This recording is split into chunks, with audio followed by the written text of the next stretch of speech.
ready? Okay, we'll call the meeting to order. It's the regular meeting of the Clearlake City Council and Redevelopment Successor Agency held here at Clearlake City Hall Chambers on 14050 Olympic Drive in Clearlake, California. Madam Clerk, do a roll call, please. Councilmember Slutin. Present. Councilmember Harris. Present. Vice Mayor Kramer. Present. Mayor Bennett. Present. And Councilmember Overton is absent. There she is. Here she comes.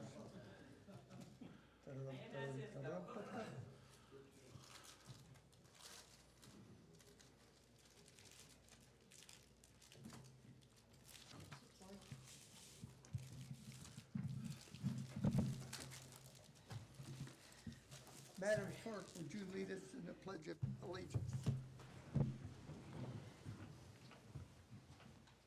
I pledge allegiance to the flag of the United States of America and to the republic for which it stands, one nation, under God, indivisible, with liberty and justice for all.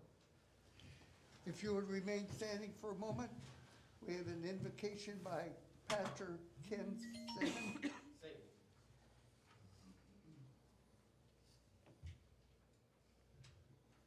Lord, we come to you this day and asking for your wisdom and your guidance as we seek to decide things and guide and direct the government of this city of Clearlake. We pray for your protection over our people here and over those who we have elected and chosen to rule.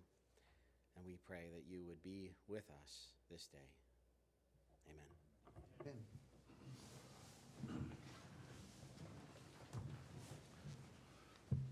First item is adoption of the agenda. Is there any modifications?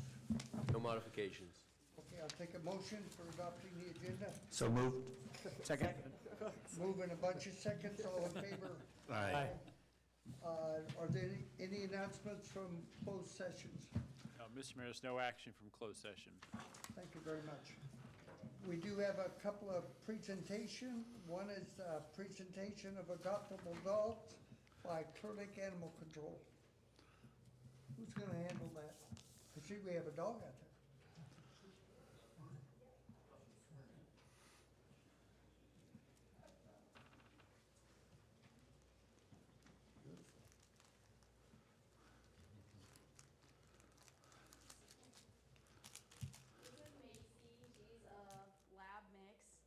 She's currently spayed, microchipped, and vaccinated. She likes food, walks, and toys. She's really a relaxed dog and just looks like a nice owner.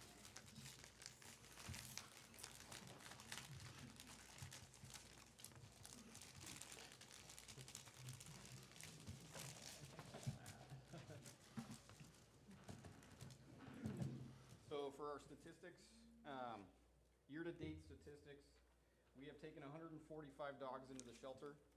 83 of those have been sent out to rescues. 32 of those have been returned to their owner. We've had 13 adoptions. 6 dogs have gone into our foster to adopt program. We've euthanized 12 dogs that are sick or injured. We've had 3 owner-requested euthanasia performed, and we have as of right now, we have a 90% live release rate. Great.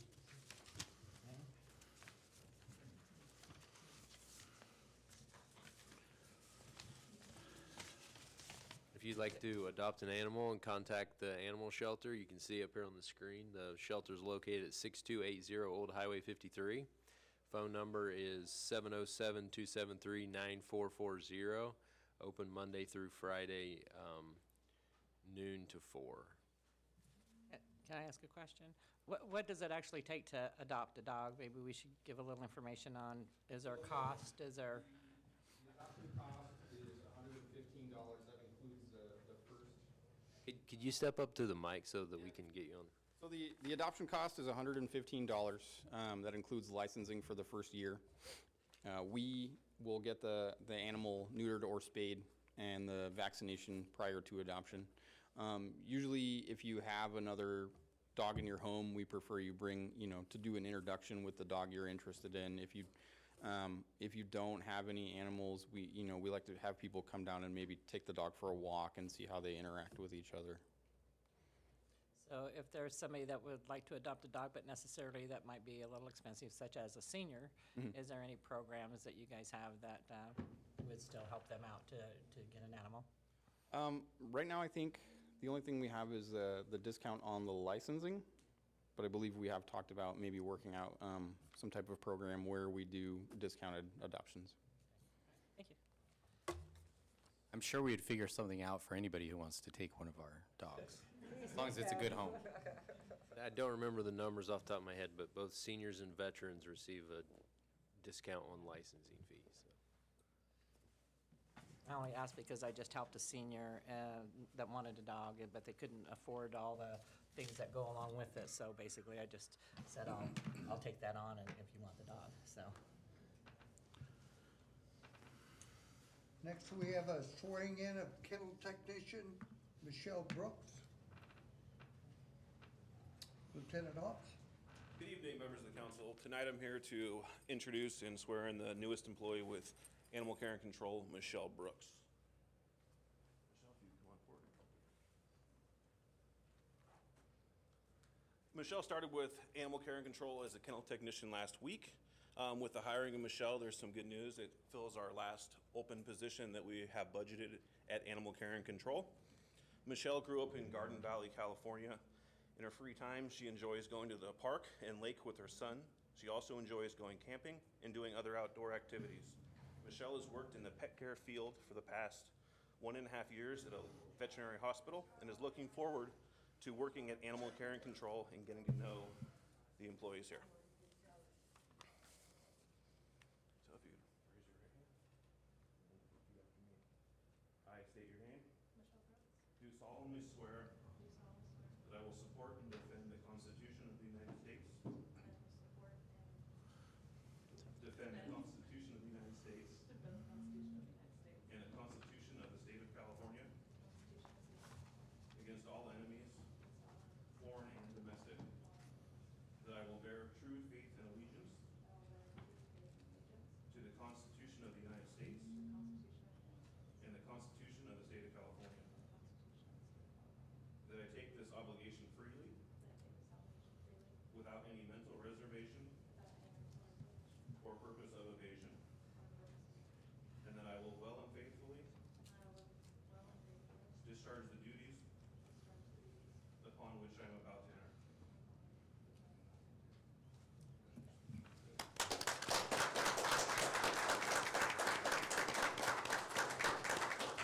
Hi, Phil. Thank you.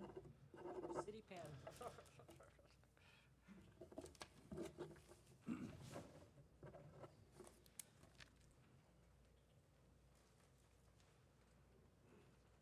Okay, we're up for public comment. I have not received anything from the city clerk. If there's anybody in the audience wishes to address anything to the council that is not an agenda item, step on up. Okay. Consent agenda. Is there any changes to the consent agenda? None. I'll entertain a motion. I want to take item 6 out because I want to comment on that. Which one? Item 6. The receipt of the response to the grand jury report on Lamson Field. Any further changes? I'll entertain a motion. I Mr. move- Mayor, I'd like to make a motion to accept the consent agenda minus item number 6. Second. Motion and a second. All in favor? Aye. Aye. Opposed? None. Carried. If I want to comment on item number 6, Lamson Field was identified by the Economic Development Corporation as one of the items that we really should focus on for economic development within the county. It's been neglected for such a long time, so I'm really glad to see that being revived. Like I said, Dr. Eilers specifically mentioned that at last year's forum, so I think it's a fantastic opportunity, and there's tons of money available for starting off with a updated general plan that's been lacking for years and years and years. So I think it's a very good thing. Thank you. Any other comment? I move that we approve item number 6 of the consent calendar.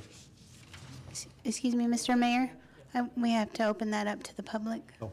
for public Pardon? we have to open it up for public comment. Any public comment on it? None? Bring it back. I move that we approve item number 6 of the consent calendar. That would authorize the mayor's response to the report. Yes. Second? All in favor? Aye. Opposed? Negative. Passed. Okay. On to item 9. 8. 8, which is consideration of new clean water program agreement between the city of Clearlake, city of Lakeport, county of Lake, and the Lake County Watershed Program, Protection District. City manager?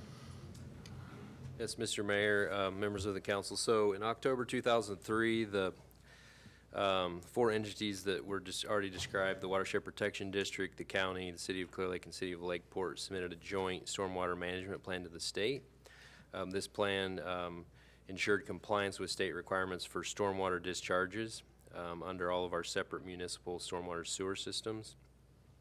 And in 2004, the state authorized the co-permittees to discharge under a general permit, provided that all the municipalities implement and monitor our stormwater management plan are in full compliance with the requirements of the permit.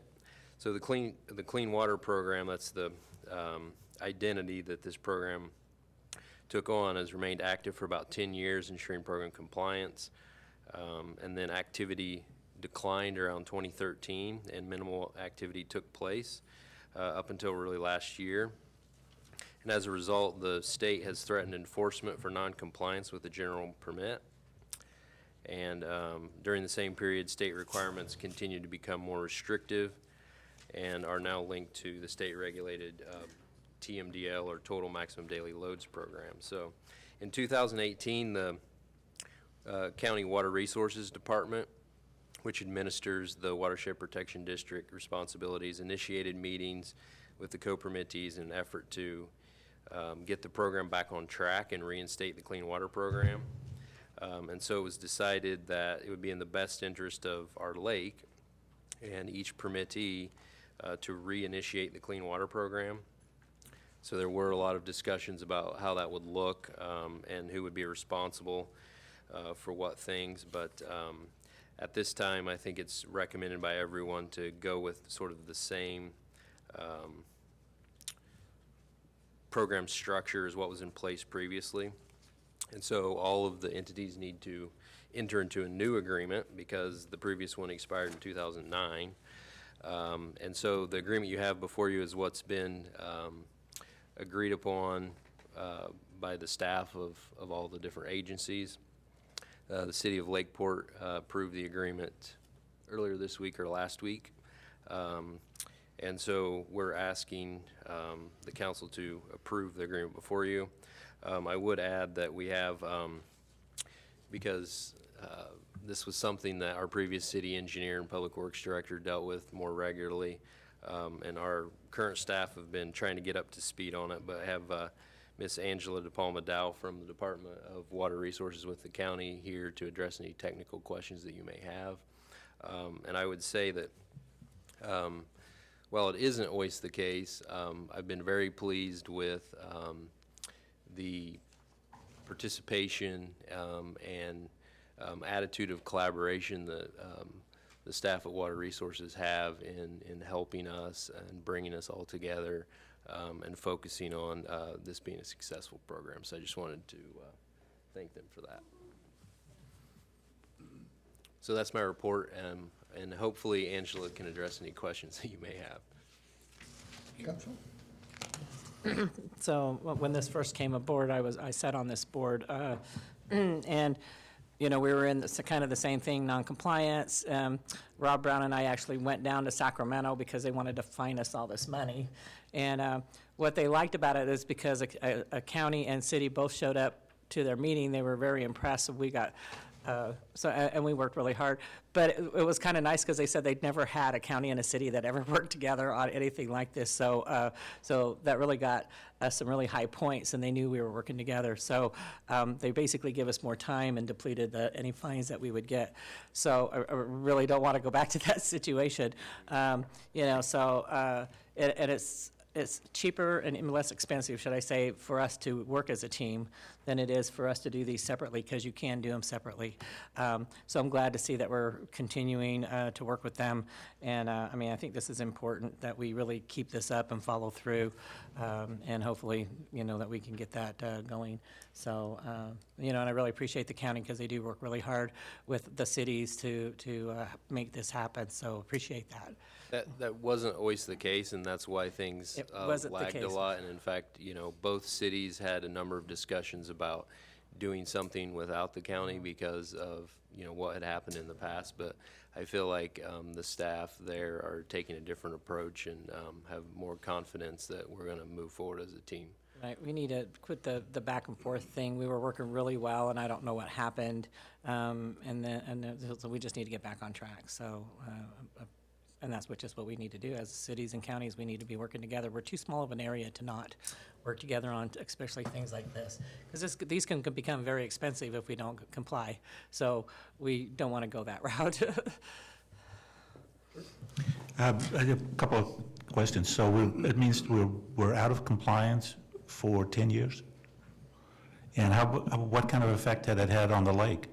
I mean, is that, I guess you can answer that, or try to.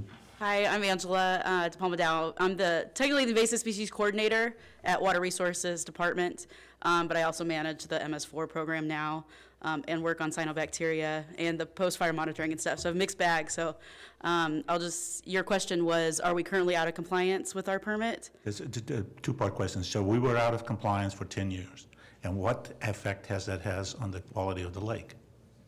Yeah, so there's a lot of factors that affect the quality of the lake, and this program just manages the stormwater discharges, and the boundaries of those discharges it's kind of like patchwork around the lake. So you can think around City of Clearlake, Oaks, Lower Lake, Kelseyville, Lakeport, North Lakeport. So it's not the whole watershed that this permit manages or regulates.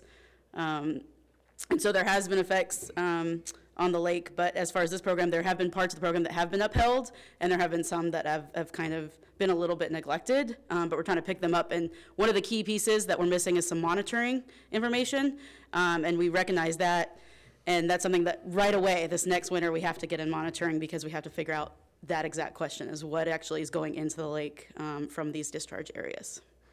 So what is it, Middle Creek and Scotts Creek, you monitor those?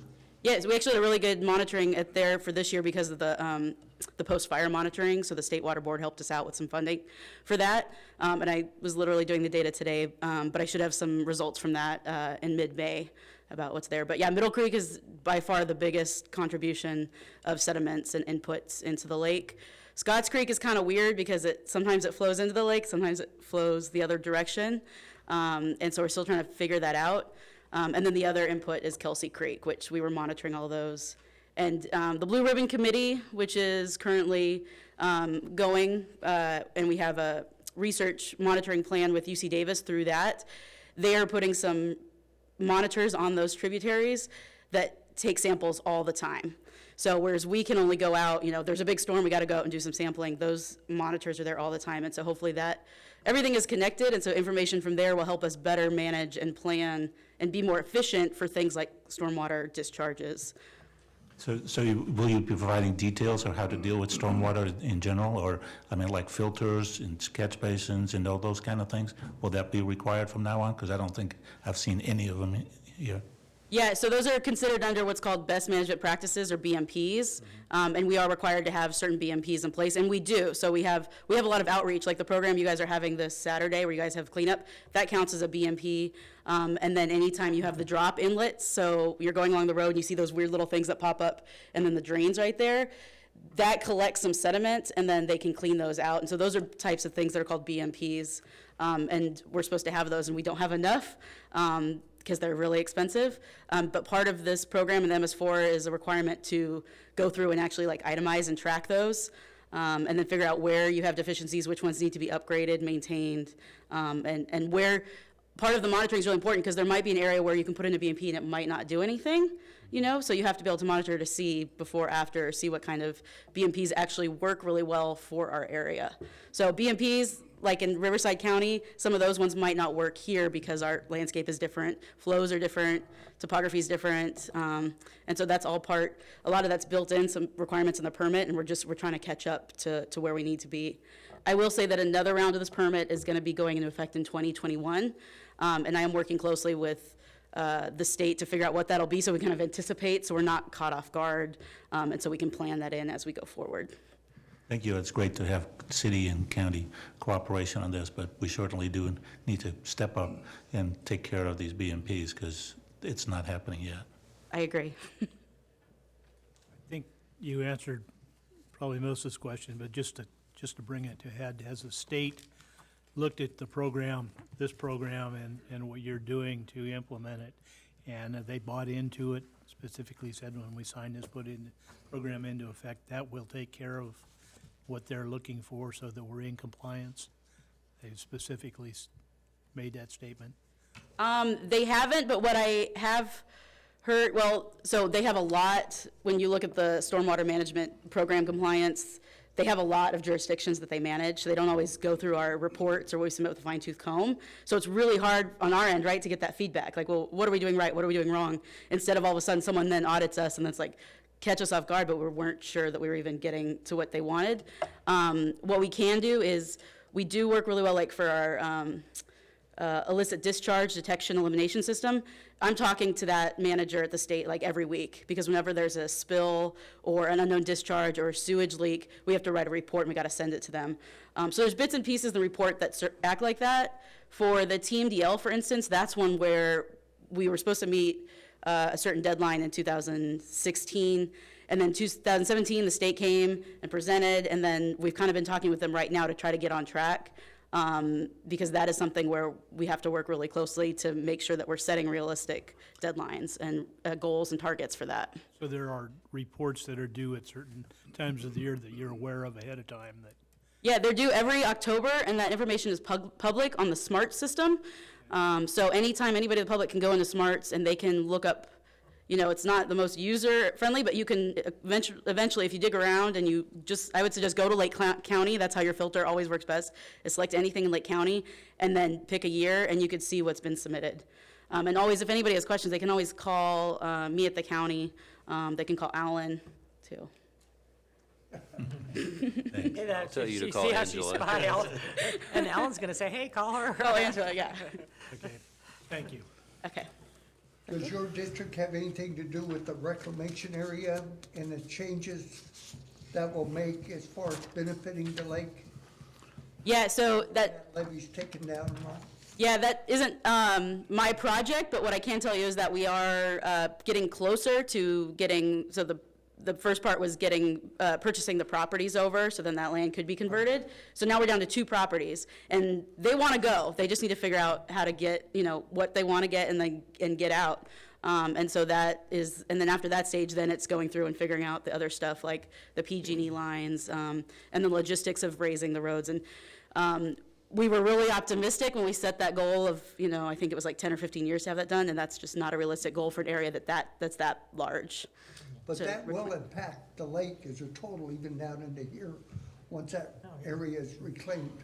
Oh, yeah, no, so that would definitely, it would, basically all the flows and sediments that come from that large upper watershed flow down, they'll kind of stop, they'll hang out. The wetland, there'll be plants there to filter, and then it'll just act as a nice buffer and a filter there before stuff gets in the Clear Lake, like it was previously before it was reclaimed.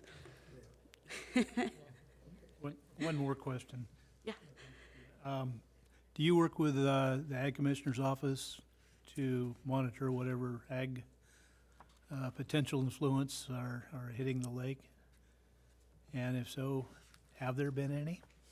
I don't know the answer to that question. I work with ag closely as the aquatic invasive species manager because I manage the aquatic plant herbicide treatments and mechanical treatments that are in the lake. What I will say is that as part the Farm Bureau under the TMDL, they have requirements under our TMDL too. So the state is looking at the county, they're looking at both cities under the MS4, they look at Bureau of Land Management, they look at the Forest Service, they look at the Farm Bureau for ag lands, and they look at what all of these parties are contributing to the lake as far as nutrients or sediments. And so part of that is they had to contact the Farm Bureau and get a counting of what has gone on in their landscape, what has changed since 2006 that has improved what goes into the lake. So all of that is, you can give that presentation and that information online at the water boards at the Clearlake Nutrient TMDL website. And if anybody wants more, I can give you the link for that. But the Farm Bureau, Brenna Sullivan, is really good, and she did a presentation to actually go through, describe how they look at the landscape and what's changed and what kinds of ag put what kinds of inputs into the lake. And part of the TMDL required them to go through and do the accounting for that too, much like we have to do for our land. Did that answer your question?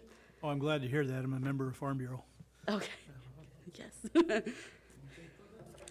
One more. Back when this first started, we had bought stickers to kind of place at different, areas where water runs into the catch basins.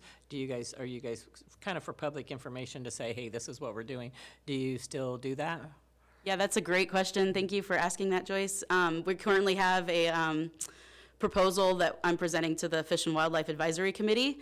They're really interested in, healthy environments for wildlife, particularly fish in the lake.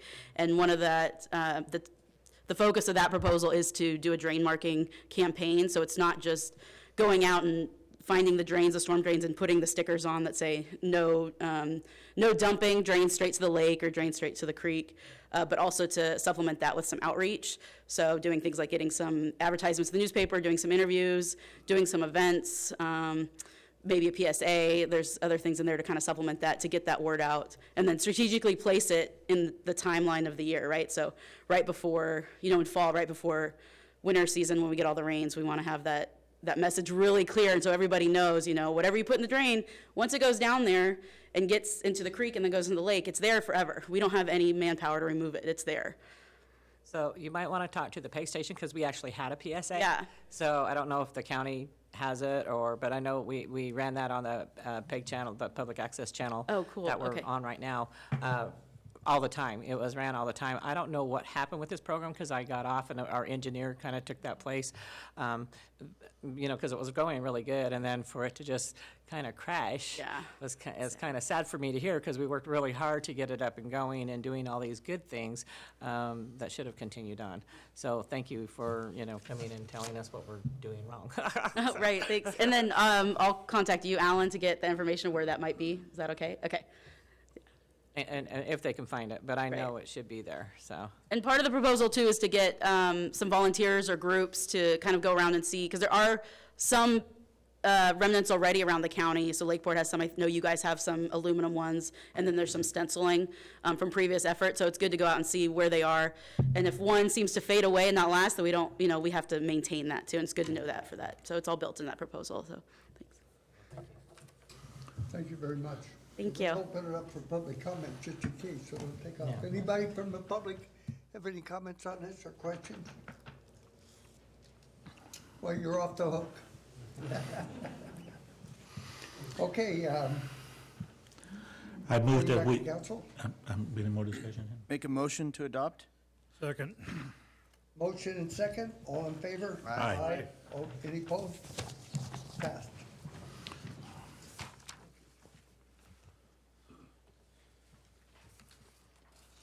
Agenda item 9, consideration of road abandonment for Canatai Water District. Mr. Mayor, so on April 2nd, the Planning Commission approved a recommendation for the abandonment of a portion of a roadway of Ballpark Avenue. This involves 3,116 square feet of the right-of-way. So before right-of-way can be abandoned by the council, the planning commission has to make a finding that the abandonment is consistent with the general plan, which they did on the 2nd. So the approval of this request would allow the Canocti County Water District to expand their pump house facility, install a backup generator, extend the raw water intake, I believe 1,000 feet from the shoreline, and extend the raw water line to their treatment plant facility on Brannan Street. Clear Lake Planning Commission found that this request should be supported because of the benefits not only to the citizens of Clear Lake, but also to the Lake County Fire District. And so our recommendation is that you approve the petition for road abandonment. And I believe Mr. Frank Costner, the general manager for the Water District, is present and could address any questions about the larger project. I have one. There's a part of the road, I assume that's part of the road that's been, that's been, I think, torn up and is covered up with steel plate. Is that part of your project? That is, Lake County Special District has I believe they have a sewer line there that needs to be repaired. So that is not our, that's not our. You're off the hook then.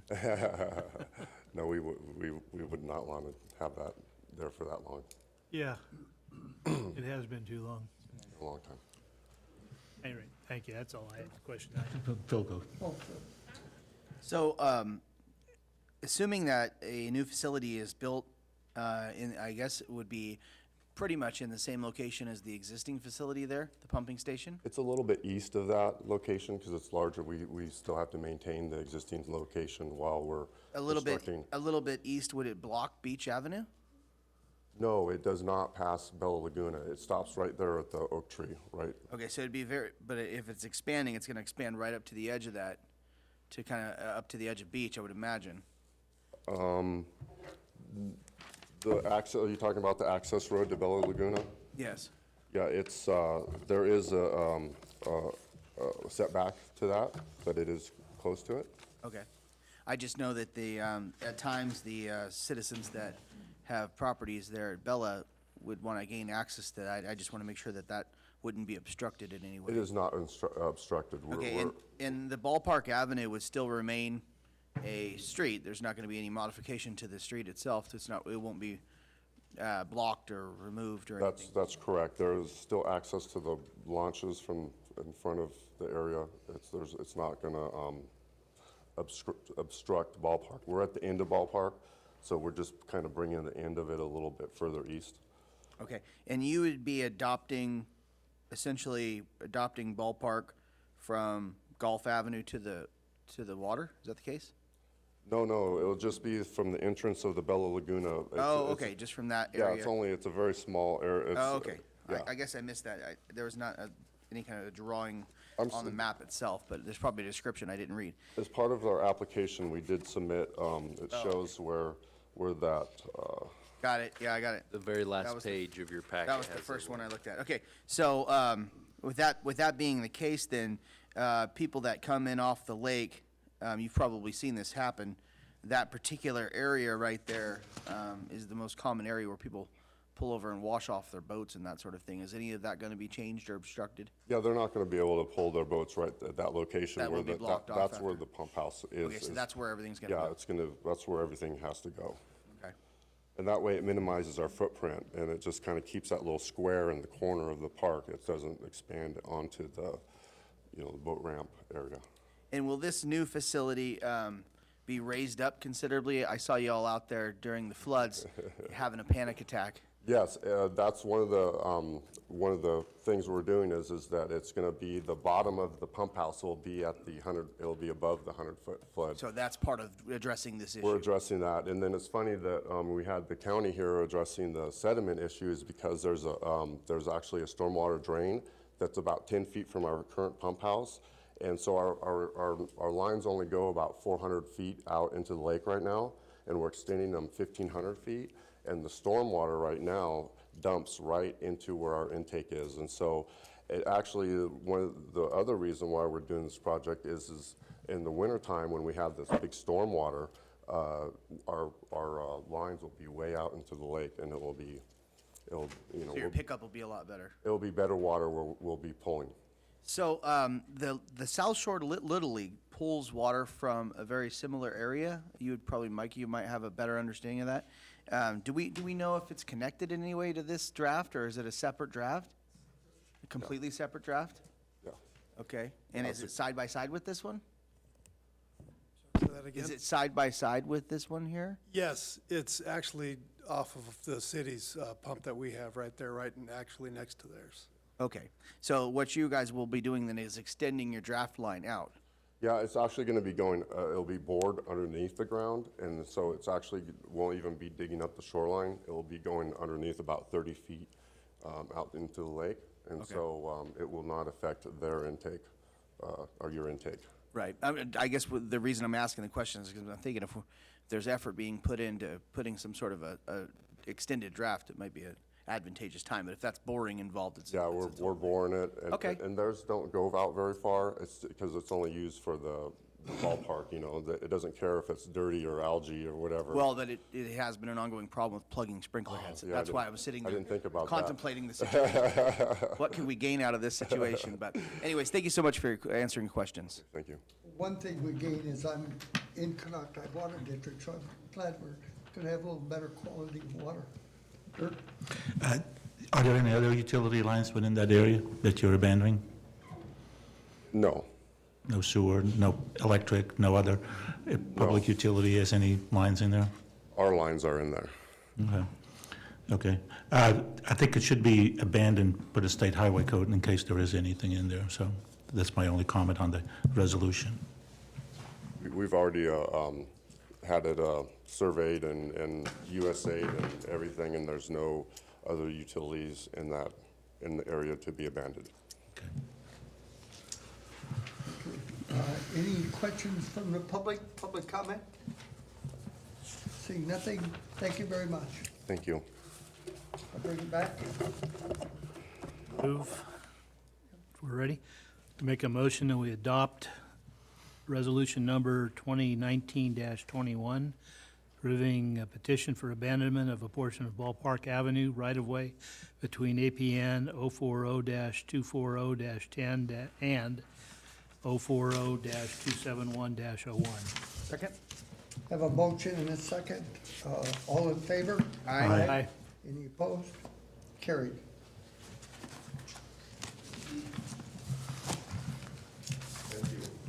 Thank you.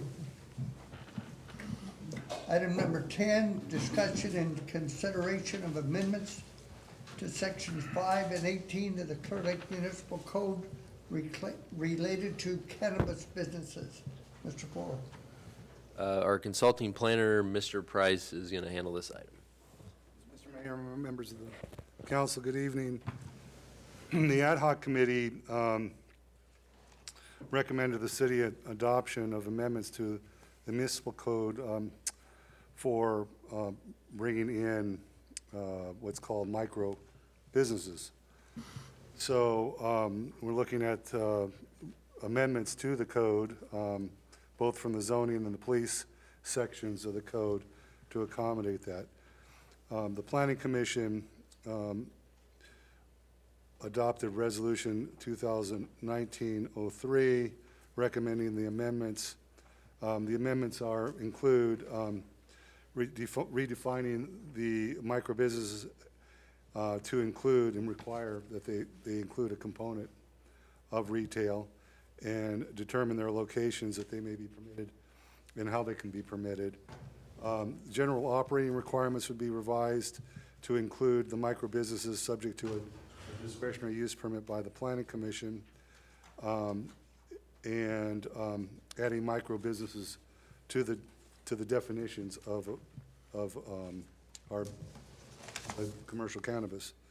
Other changes to clean up the ordinances are to include allowing signage for micro businesses similar to how we deal with dispensary businesses, and various amendments to the Lake County amendments for volatile and non-volatile manufacturing to defer those determinations of manufacturing to Lake County Fire Protection District in accordance with their fairly recently updated codes that address that.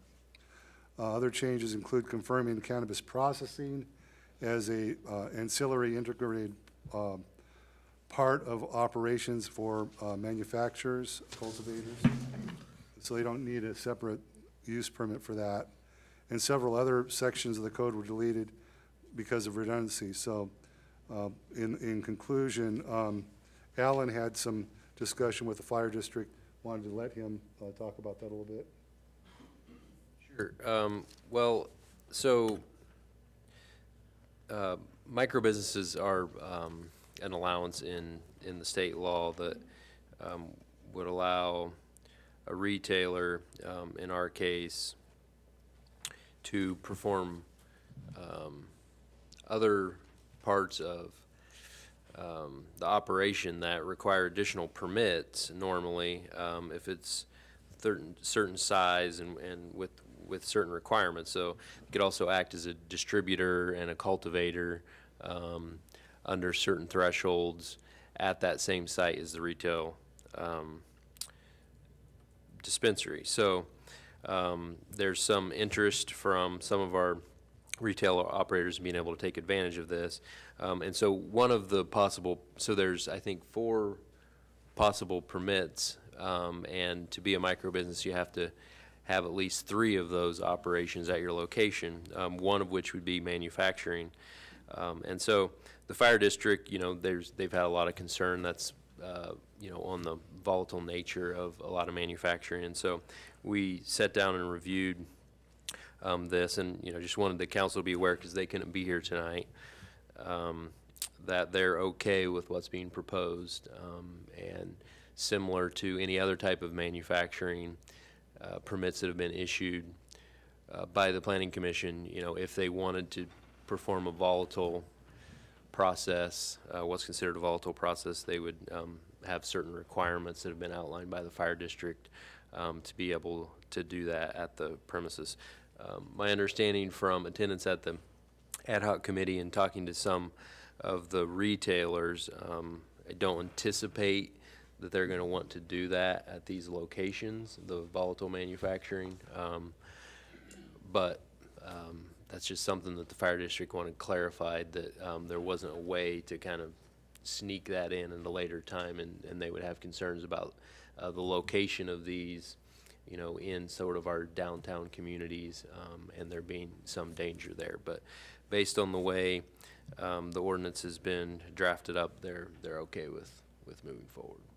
And then, of course, the micro businesses Alan talks about is 3 different variations, and that includes the dispensary.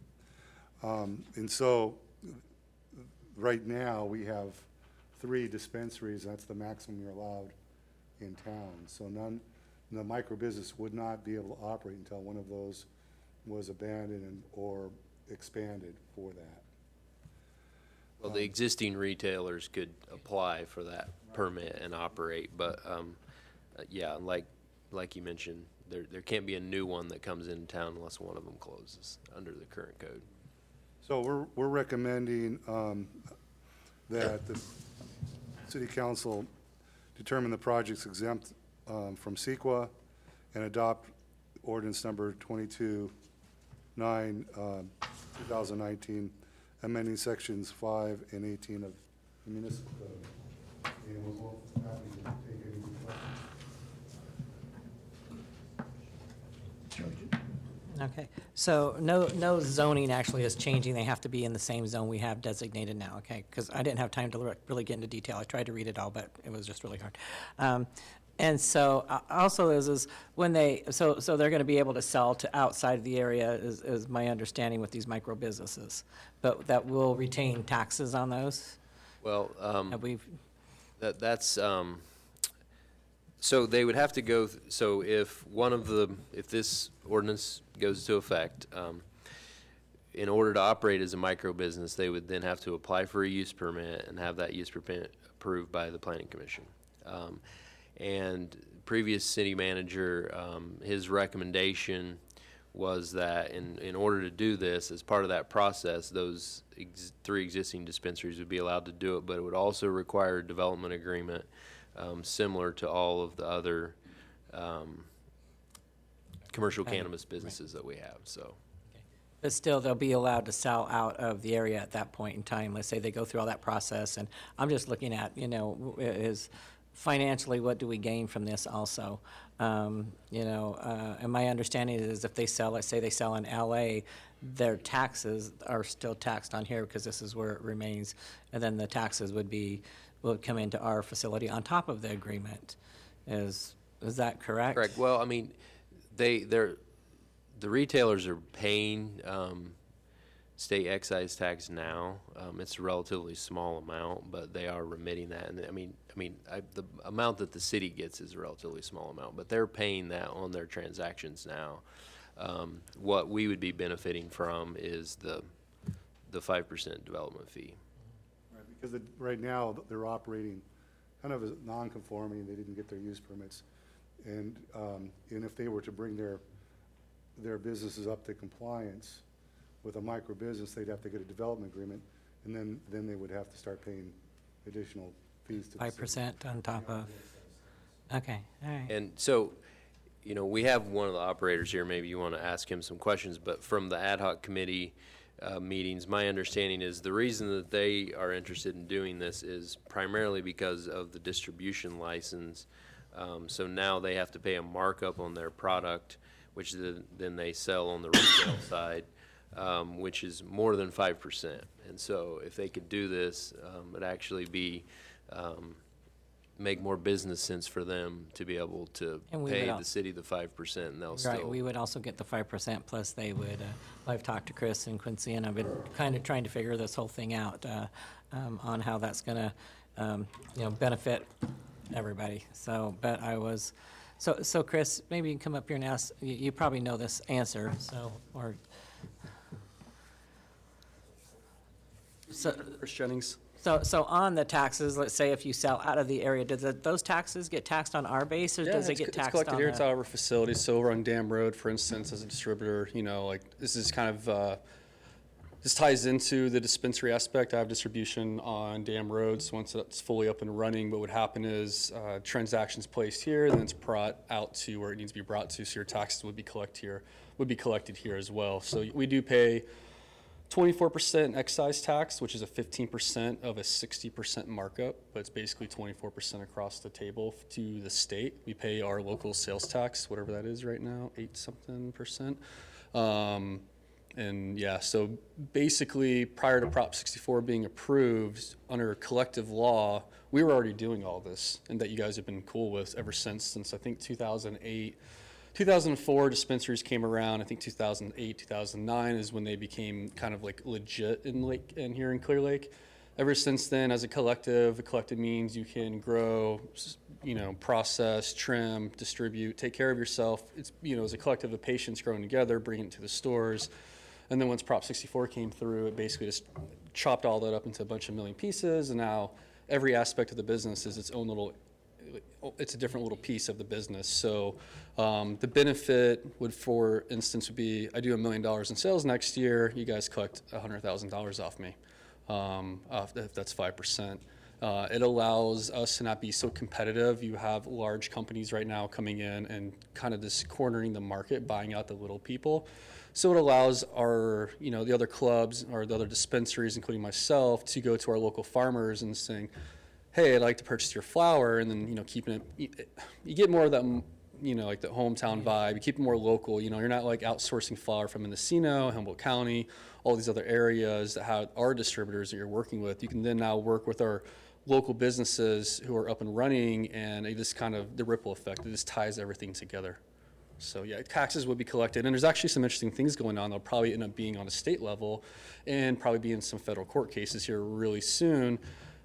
All the areas that are, for instance, if we sell a product down in Santa Cruz who has like a crazy tax rate, Santa Cruz is now hitting up that retailer or that distributor, or that whoever, and saying, hey, we want our tax money too. So there's this huge thing going on where basically every municipality is saying, we have cannabis going on, we collect tax, you just did a transaction in our neighborhood, so not only would we have to pay our taxes here in Clearlake, we'd probably potentially have to pay our taxes in that other municipality.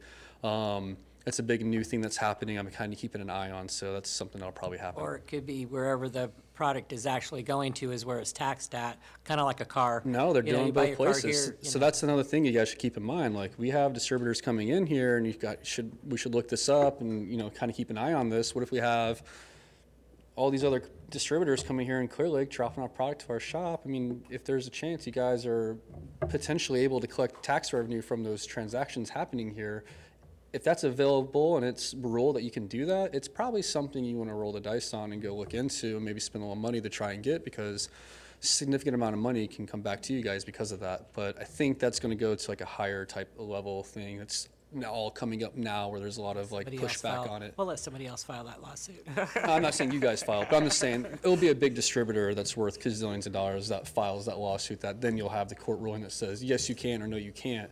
And then everyone's going to jump on board and be like, we want our tax money. Yeah. I was just curious about the taxes, because that can add up to be in the future, a lot of money for us, and I wasn't sure. Because Yeah. I know that certain things you buy at a product, if you buy it here, but you live someplace else and it's shipped there, they get the taxes. Correct, So yeah. it depends on, that's why I was kind of wondering how this one was actually going to No, work. the transaction would be coming out of this facility, so I'm almost positive It the would be tax is taxed collected here when it I comes mean, here. well, that's what I kind of have researched, and what everybody's telling me, but I just kind of was wondering if you might know a little bit more, like if Totally. you've been No. doing it. So. If I could address that a little bit, I mean, we have one delivery-only dispensary that is operating out of the city, and we're receiving Taxes. sales tax from those transactions. Nice, yeah. Thank you. Thank you. Anybody else? Just a clarification, when you were in your presentation, did you indicate there is someone that has made application for a micro-business permit? Not yet. No, I mean, there's interest from some of the retailers. They've came in and asked about it, but until this ordinance is amended, they aren't allowed to make that application. But You'd made a statement, I wasn't sure I heard. my point was that they would be required, like this ordinance doesn't allow them to start operating as a micro business. It allows them to apply for a use permit that would then be potentially approved by the planning commission, and then they would be allowed to operate. So can I ask one more? So the process is going to be, if we approve this, they'll come in, they'll file an application, that goes to the planning commission. If the planning commission approves it, it goes back, you make an agreement with them, and then it comes to the council for approval of the agreement. For the development agreement, yes. And I mean, there's one of the business there's- operators, I have a meeting scheduled with them already on Monday to see if this passes, because they want to move forward, Right. but. Right, and a state license as well.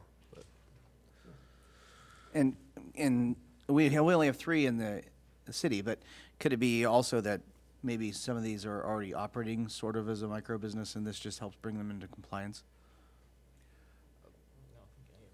I'm not aware of that, but I guess it is possible. I haven't toured the facilities, but. But I mean, if we look at this as a business structure, this would make a lot of sense. I mean, as an overall business structure, it would be very difficult to operate this type of a business, having it chopped up into pieces that are.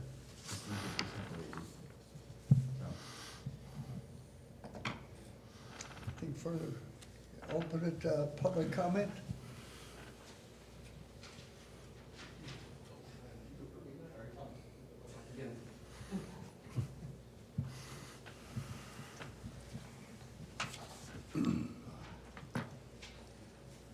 Dave Hughes, and I'm dropping my stick. Get nervous. The ledge isn't big enough. Dave Hughes, I live at 2705 Old Highway 53, and I think it seems like some of my concerns are going to be covered in the next hearing with the maps and where we allow things.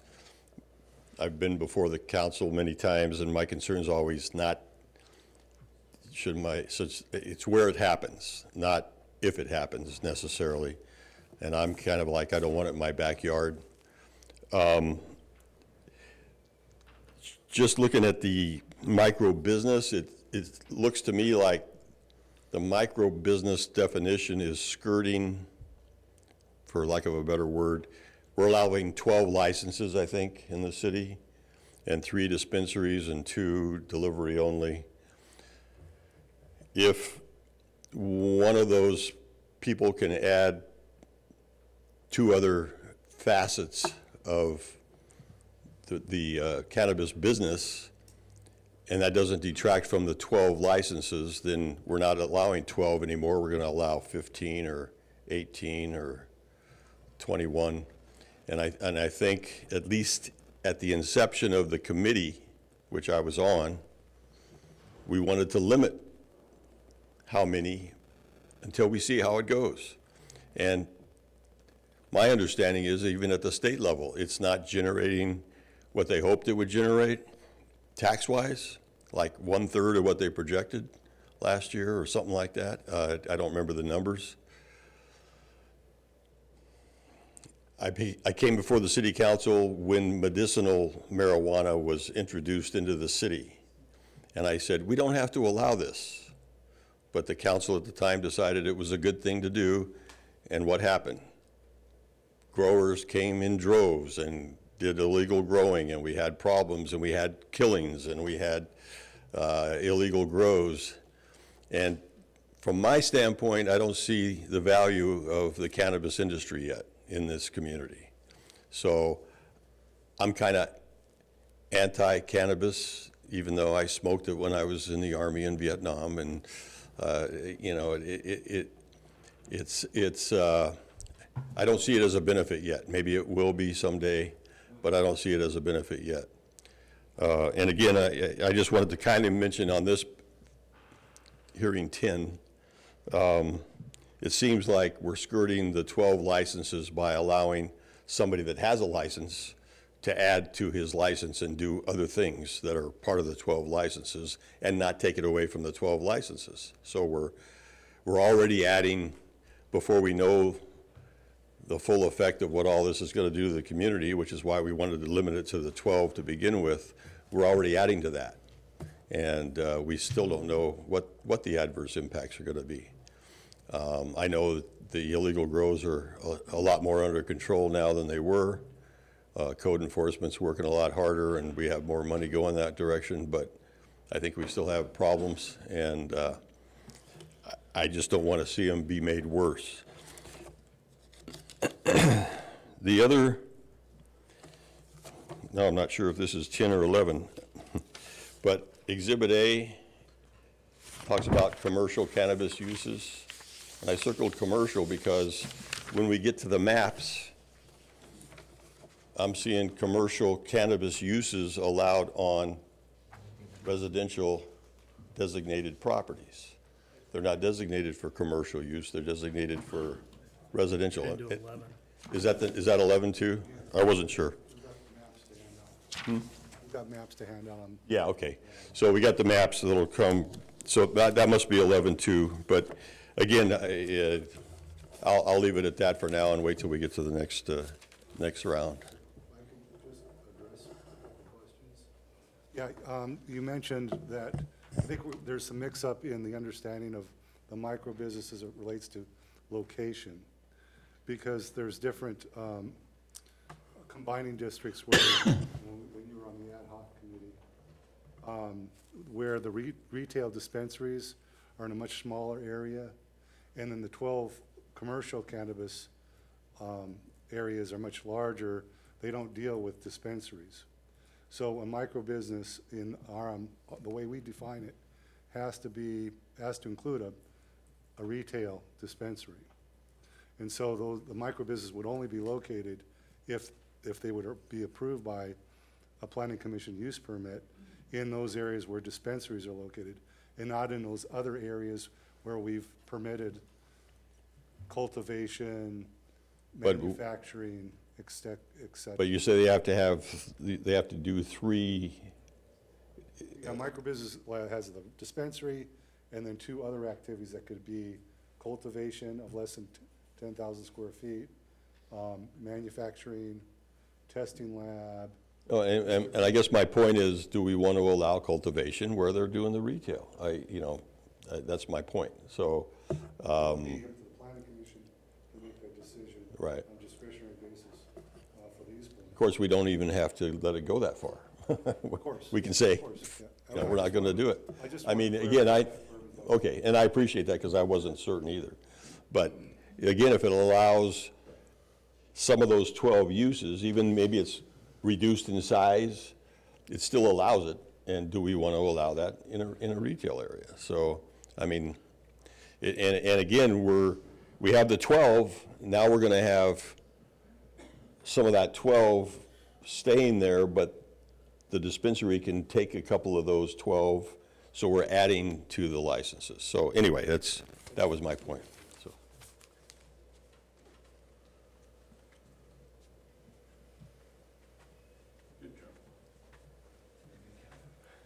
Good evening, Council. Bruno Sabate, City of Clearlake.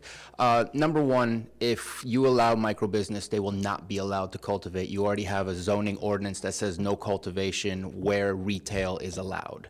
So as far as I'm concerned, that's not a concern to even think about because we've already set that into stone, unless it's changed in the future, that you cannot cultivate.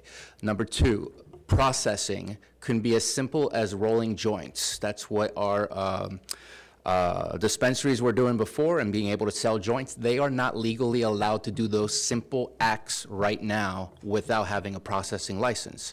You have the planning commission that can decide what kind of activity is going to be correct or not as far as the processing or the manufacturing, so you still have a say on that. But what the dispensaries have been asking me for the past year are very simple activities to produce the product that they can sell, because right now all they can have is the flower. Most people want a product that is ready for them to use rather than having to break down the flower and create the product they want to use. Another thing is all the dispensaries in the past year have been complaining to me because of the fact that everything is split. Retail does not mean you can move product. So right now there's licenses being handed out to the dispensaries that are in this city outside in the area of Lake County, in the unincorporated area, to grow flower. They legally cannot move that flower from the county site to their city retail business without having a distribution license, which right now puts them in a situation where the complaints kept coming. I cannot afford to put a product that our customers can afford because I'm having to call a distribution company from Sacramento, from the Bay Area, from LA. This does not provide our businesses with adequate abilities to be successful. So I think that there's still a control mechanism in there to make sure that, yes, these are retail areas. Yes, they're located in our main business district strip, which we have not had any issues with mostly since their inception. I think there's been one or two issues, but nothing large. In those days, they were growing on those properties. In those days, they were creating their own product and also doing the retail. So I think what we're able to do is we're able to provide the same abilities to those businesses to do what they were doing, but still limiting them so they cannot even cultivate at all. And so again, you have all the mechanisms to ensure that you have a safe environment, that they're not doing anything volatile, they're not growing any cannabis on property. So I think this to me is unfortunately the laws created a lot of issues, including the 15% excise tax, which is insane. Even if somebody shows a medical card, we get 0 taxes. The state gets 15%. I think that's insane.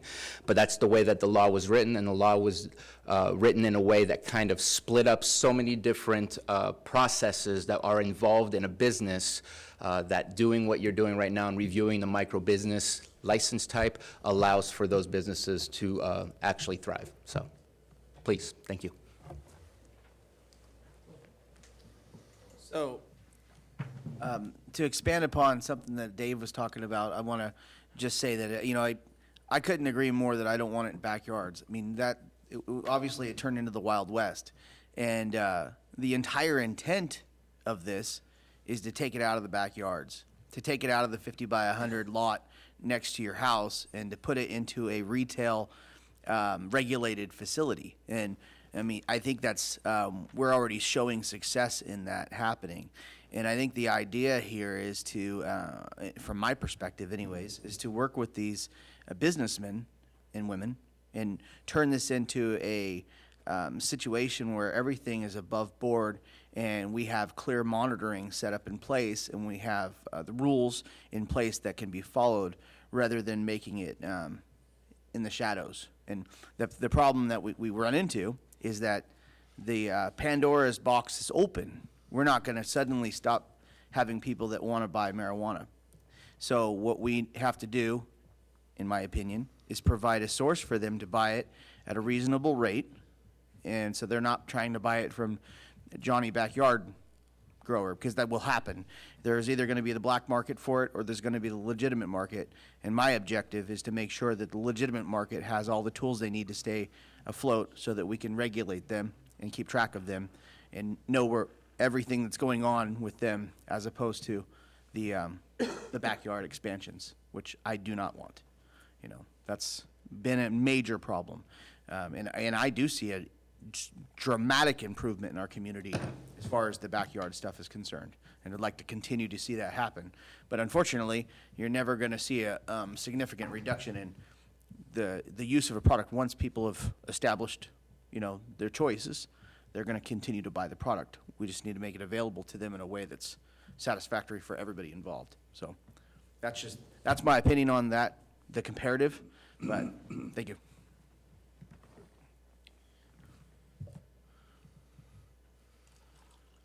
Chris Jennings, just to reiterate, everything Bruno basically said is on point. And then just to clarify, a microbusiness doesn't mean necessarily you're applying for 4 different licenses. A microbusiness is actually just one license from the state. You're paying one tax, one fee, one everything for that. It just allows you to do what we were all allowed to do prior to Prop 64. And just to clarify, the reason why the cannabis industry is, in some people's eyes, not up to par, not as successful as it should be, is because this month alone and into the next month, 5,000 cultivation licenses are set to expire because the state is having a hard time keeping up with all the licenses. So SB 67 bridged that gap.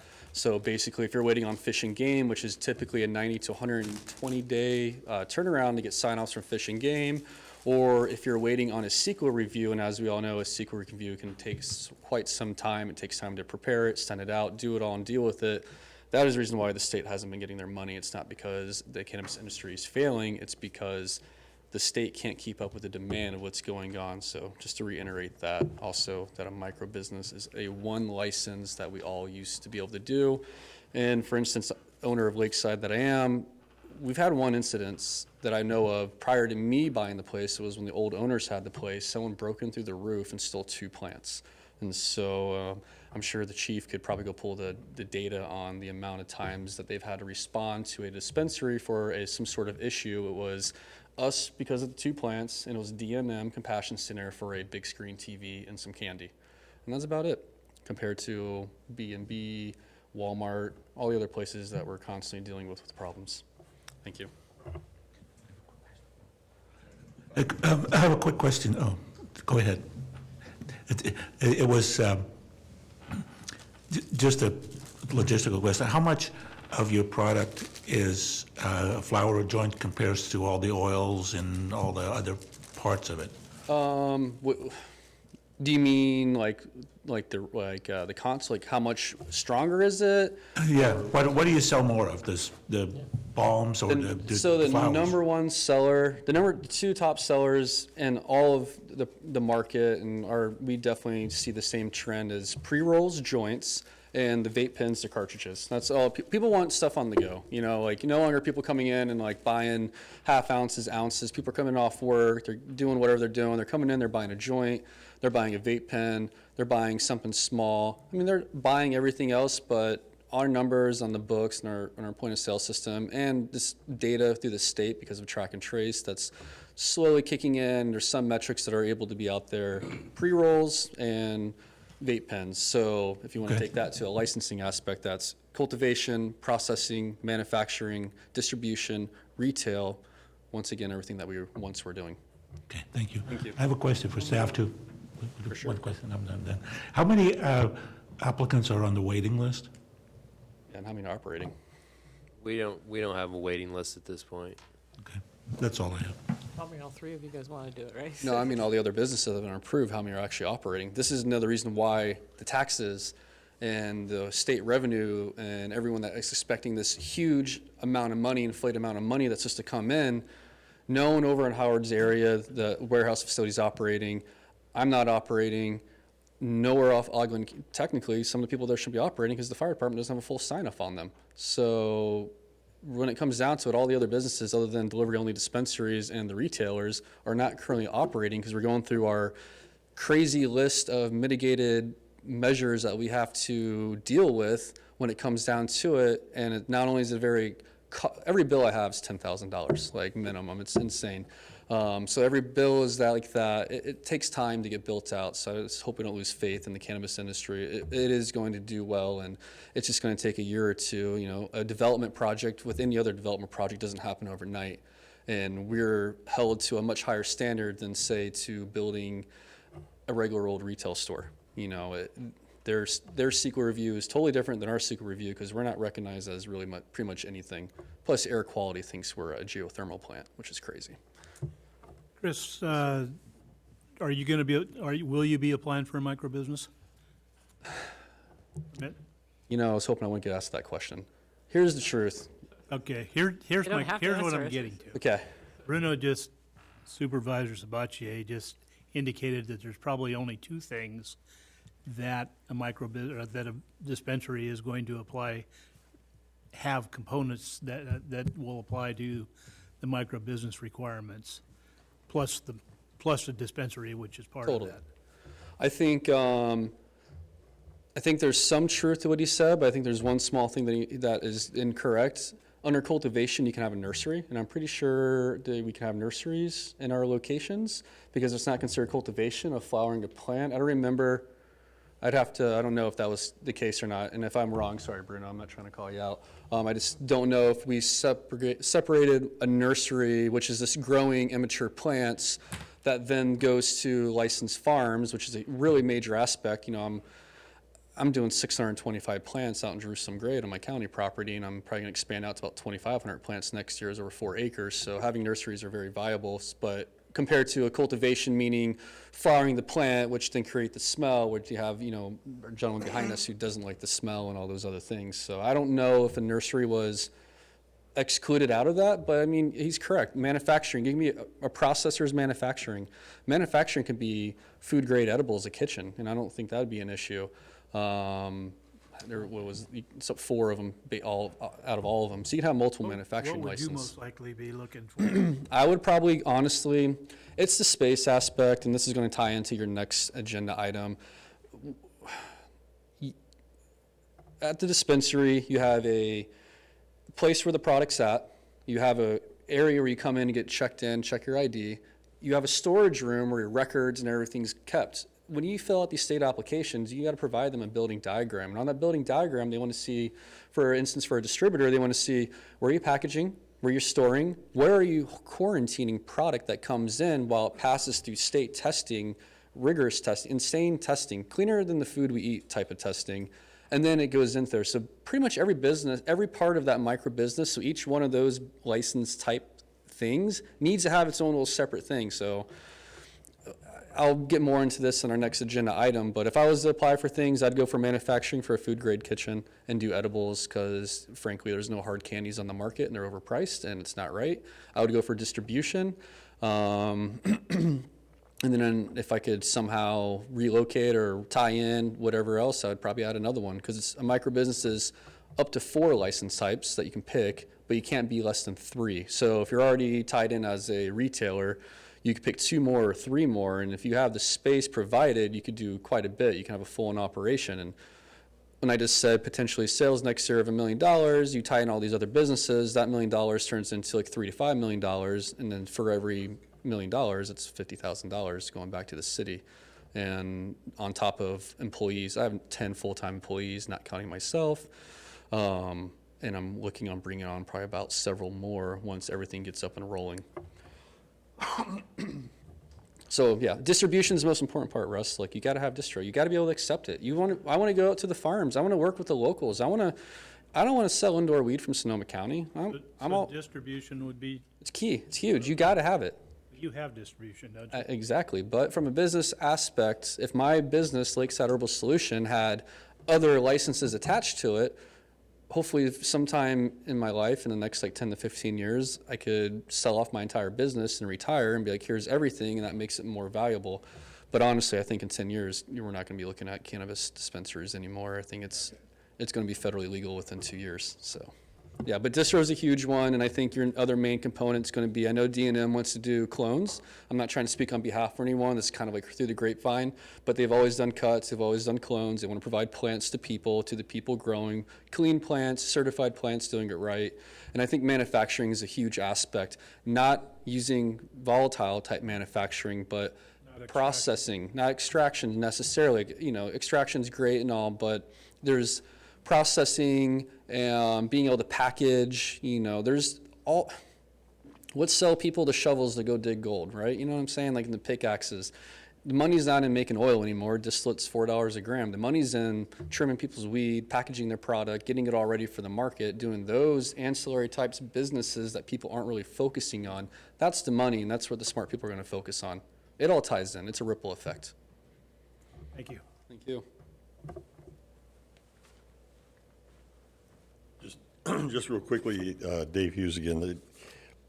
I was looking at the Planning Commission staff report of April 2nd, and it mentioned what is a cannabis micro business, and it specifically says must engage in at least 3 activities, such as distribution, manufacturing, and cultivation. Although if they take on cultivation, it must be located on a site smaller than 10,000 square feet. So based on that, I'm thinking cultivation would be allowed in a micro business. And then the other thing I wanted to say is the states, my understanding is the state's changing their taxes on cannabis because they're so high, they're stimulating the black market because people don't want to pay what the legal distributor or the legal business has to charge because of all the taxes. So already the state's changing things to bring it down so that it's affordable. And unfortunately in this community, while I think it's better, there's still a lot of illegal growing going on out there, and it's skirting the taxes, it's skirting the permits, it's skirting everything that we're hoping to do. And I think it's going to continue. There's a piece of property across the street from my house that I think has been growing for 4 or 5 years. The problem is it's back off the street and behind a 6-foot fence, and you have to have, I guess, probable cause to go on the property and even see if they're growing there. So it's most prevalent at harvest time. So I want to put a little Hispanic letter on there saying, we know you grow and we're going to get you one of these days. You know, I don't know what else to do because, you know, hands are tied and doing it the right way. So anyway, I just wanted to point those out. I'll shut up so we can move on. What is in micro business? Is cultivation allowed or not? Well, so with micro business, yes. Now, Supervisor Sabatier brought up that there's some restrictions on it. So I've been looking through the code here, and there are some limitations in the commercial cannabis cultivation portion of the ordinance.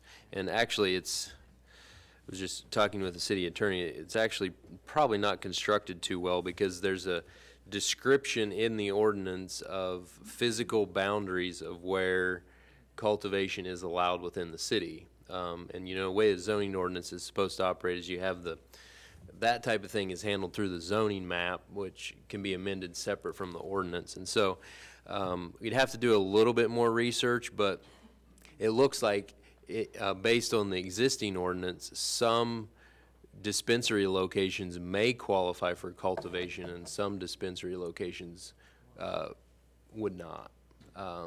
As I recall, Nurseries are allowed, though. as I recall, a few months back when we discussed this cultivation, that it was going to be limited with one exception to that area off of Olympic, to the east side of Highway 53. That's my recollection, too. Same. Well, it's not my recollection, that's the way it is, the way it was, that's what was Well, passed. it's a little bit more complicated than that, but, Well, I like to in the light simplify it industry. Yeah, well- because I'm a simple kind of guy, but that's what That's what we we decided approved. up here is this board, almost the makeup we had then, I think Bruno was on it then, is that cultivation is on the east side of 53, with the one exception of that area on Olympic behind the old. Across from Safeway. The light Okay, industry so, area. so I'm just reading the ordinance and saying that's not exactly what the ordinance says. So we need clear direction from the council on how you would like for it to be. I mean, you know, the micro business, there's the list of things. If you want to allow micro businesses to operate, I mean, you know, there's those options with the license types there. Now, the recommendation that came from the planning commission was only the existing retail dispensaries be allowed to do that. But you could make further limitations or restrictions on it if you would like, or you know, you don't have to approve it at all. Just based on the comment made from Mr. Sabatier and looking at the code, I'm saying that there's some conflicting things here that we need to sort out. Well, I think that needs to get sorted out before it's determined by us, because there's a definite conflict there, I feel. You want consensus on that, or? That would be wonderful, yes. Can I ask a question, please? Thank you, Mayor. So cultivation, does that include the nurseries? Is that considered a cultivation? If under the, like, say if they wanted to get this permit, would that be considered under that permit process? It's listed separately in the ordinance. I mean, So because if we- nurseries also have, Because that is kind of cultivation. I mean, a nursery is cultivation, but are we, I just noticed in this definition, because I was trying to go through the definitions here, and cultivation in no shape or form is in our definition here in our book, so, in our paperwork, so, that might be something we need to clarify, what we're gonna consider. I mean, to me, a nursery is cultivation, so they could have a small nursery. There used to be, I don't know if you guys still do, but I know that there used to be some in these buildings that exist now, had small little nurseries where they did some small plants. So that would be, if they could do that, then that would be part of the permit, that would be one of the cultivation things they needed for this permit. Am I correct? Cultivation site is defined in the regulations. It's defined, I don't see it in my, yeah, but I mean, so, I mean, you know, we're getting super into the weeds where it's difficult to unravel all of these things. We'd have to look at the nursery definition as well, but different sections of the ordinance specify what commercial cannabis cultivation, where it's allowed, and, you know, cannabis nurseries, it's kind of a separate definition which has different locations allowed. But, you know, just as an example, the nursery, cannabis nursery utilizing a hybrid greenhouse is allowed in the CB cannabis business zones east of State Route 53 only. A cannabis nursery functioning completely indoors within a building utilizing no natural light and not a hybrid greenhouse is allowed in all CB zones except the resource protection base zone west of State Highway 53. That's just an example. I mean, it's not a good ordinance to have that type of description. That's what the map's for.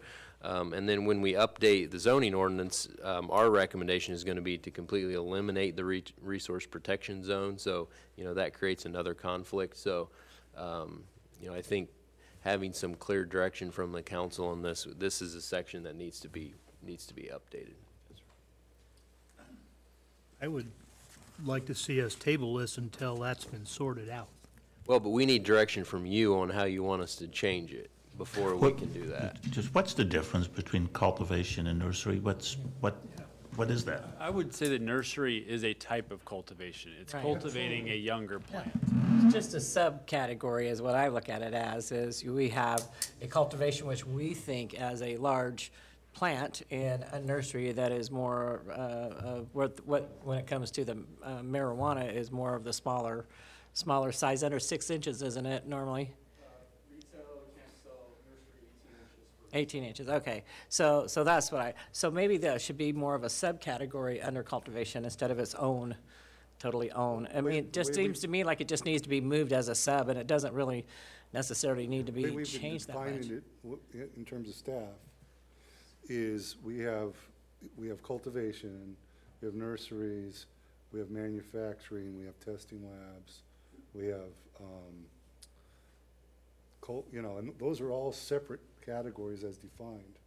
So when someone comes in to get their use permit, they need to define what they're gonna do. And if they wanna do a nursery, that would be something different than a cultivation. And because you're allowed 12 of these permits, and so that's how we've interpreted it. And so if we decide we wanna do nurseries and cultivation together, then we'll have to redefine the whole ordinance, which is fine, but that's how we've been doing it. So we do have one use permit. It's defined, it's explained in the staff report, and several cultivation use permits have been issued. So, that's how we've been interpreting it. So for this particular permit, I think is what I'm trying to figure out, is the nursery going to be under the cultivation part for them to get this permit? Is that going to be If someone counted? came in to get a micro business permit, they'd have to get a use permit, and they would have to define what 3 to 4 operations they want to do under that. And one would need to be retail, and they could do cultivation, and they could do a nursery, and they could do a manufacturer, for example. But they aren't allowed to do it I'd have to double check, but in reading this, I don't think any of the retail dispensaries would be allowed to have a nursery based on the description of location that's in the zoning. We would have to change it to be 18 inches or less as a I can't find the definition But I'm right just- now. yeah. So cultivation is from 0 to Mr. Price, 6 inches? a nursery, if I understand your definition, is growing the plants to sell the plants for somebody else to grow them out. Is that, am I understand that correct? So the Whereas definition, cultivation is growing the plant out to a harvestable state where they can harvest the product. so cannabis nursery means a location operating as a nursery solely for the purposes of supplying immature plants to cannabis cultivation facilities. It's 18-6. How the hell would that be tied into a dispensary? Come on, common sense. How the hell would that nursery be tied into a dispensary? Part of the definition of micro business as established by the state. It's like a weed growing in your driveway. Once it starts that little crack, once it starts going through that little crack, within a couple of years, it's gonna be where you have to re-asphalt or re-concrete. That's what we're doing. You make it clear cut. If you want a dispensary, you have a dispensary. If you wanna cultivate, whether it's a 8-inch plant or 6-inch or 12 feet, that's cultivation, period. I'm a dirt farmer's son, I know what the hell cultivation is. They can give us all the fancy definitions they want, but that's what cultivation is. If we wanna talk about dispensaries, talk about dispensaries. If we wanna talk about cultivation, talk about cultivation.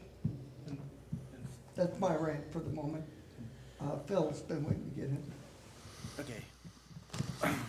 I hate to go in contrast with you here, significant contrast though. I would say that the general concerns surrounding cultivation as we declare cultivation are considerably different than the nursery concerns. And I think that's why there's a separation in the two. Clearly, if you have a mature plant, you have concerns that are much different than a tiny little suckling type of a plant, which does not have the odor concern, does not have the flowering concern. The product, it's a small child plant. But that aside, that's why those two things are separated.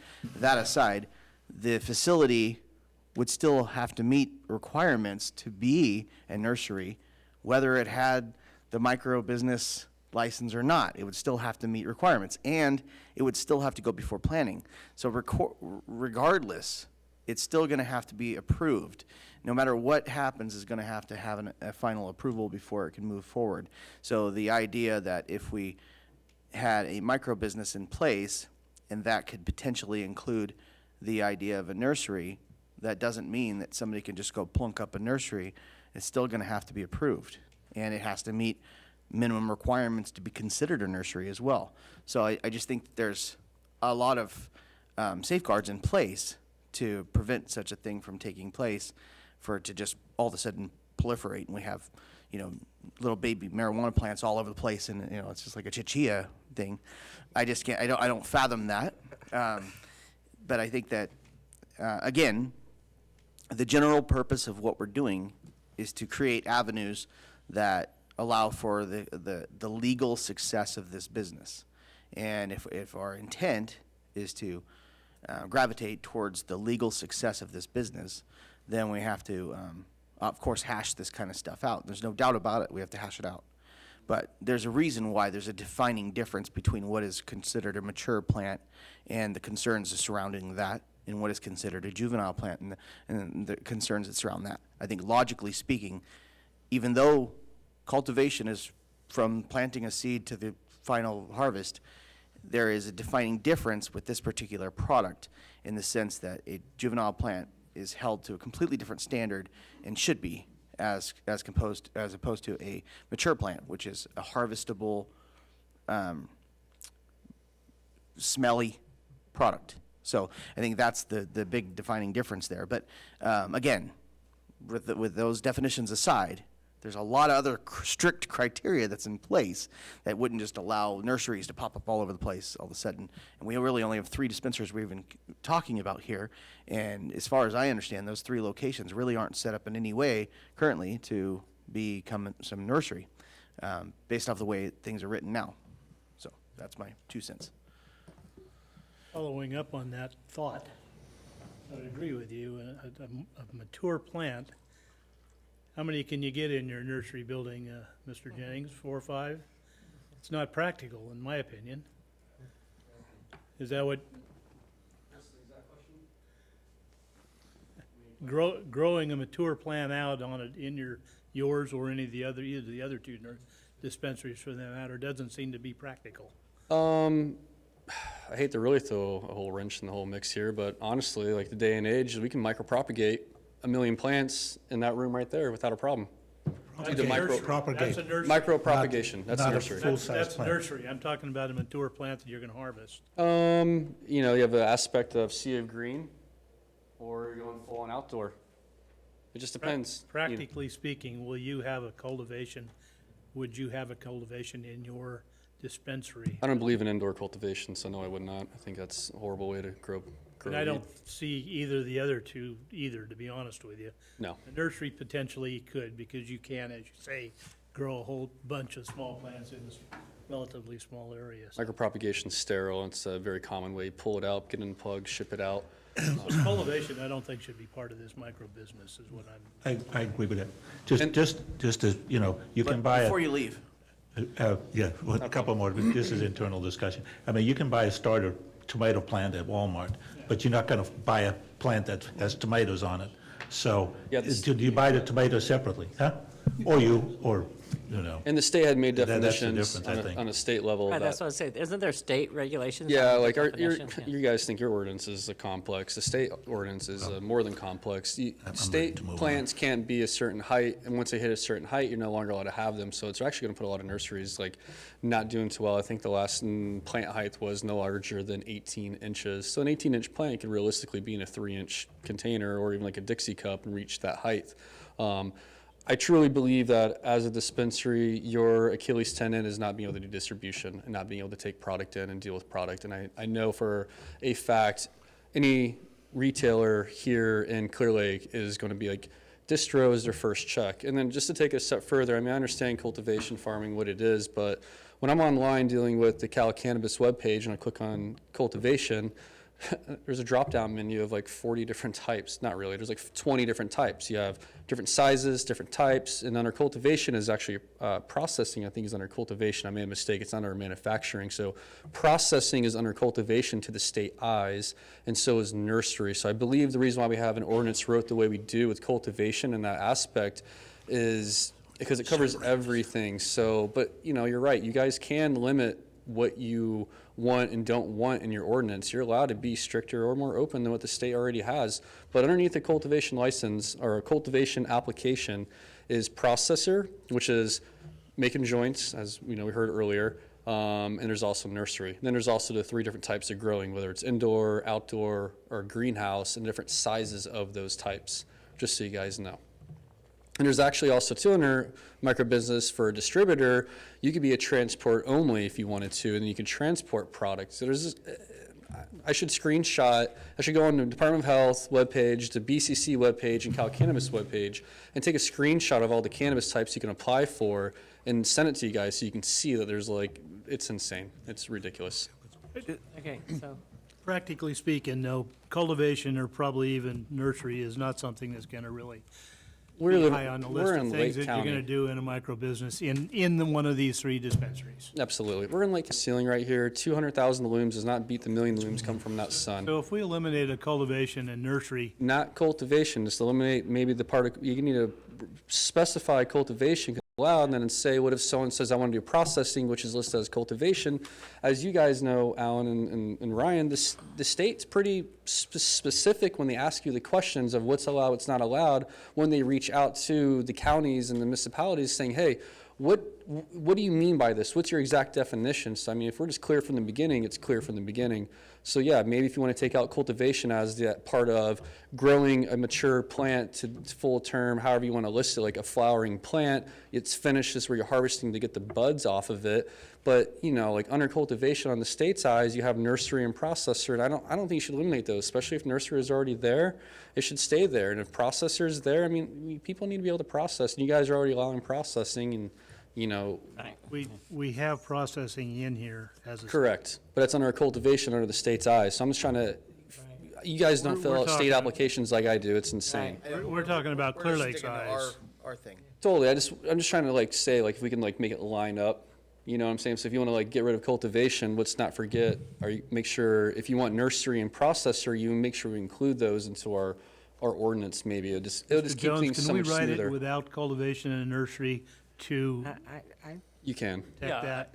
Yes, I think you can. So if we can be more restricted than the state. So if we say we want to allow micro businesses, but we're going to define that we want to not allow cultivation, or at least some portion of cultivation, we can draft, if you're going to give us that direction, we'll modify the ordinance that's before you today and bring it back in the next council meeting and reflect that. The cultivation shall be defined as growing a mature plant to flowering. Yeah, Sure. and then put it, and then I say. agree with Chris, we don't want to stop processing, which I think is pretty clear from our ordinance, but we could put it in there just to make sure, for some reason, the state doesn't have an issue with that. But just for clarity, while you're standing up Yeah, I'm here, here. just I got you. to put this idea to rest, Totally. you don't know of, you can't speak for everybody else, but you don't know of anybody that's looking to achieve this for the purpose of suddenly growing a bunch of marijuana in your dispensary. So Ryan, you could pull up the BCC webpage right now, look up Triple C. They applied for a micro business, which made me very angry, and they got approved for it. And you can see the licenses they get approved for. So they'll give you an idea of what they want, right? So there you have that. I don't want to do cultivation. I think my understanding is the other dispensary would love to be able to do their plants. They want to do their clones, and I think they'd probably do that, and they'd probably go for a manufacturing license of some sort. But they want distribution.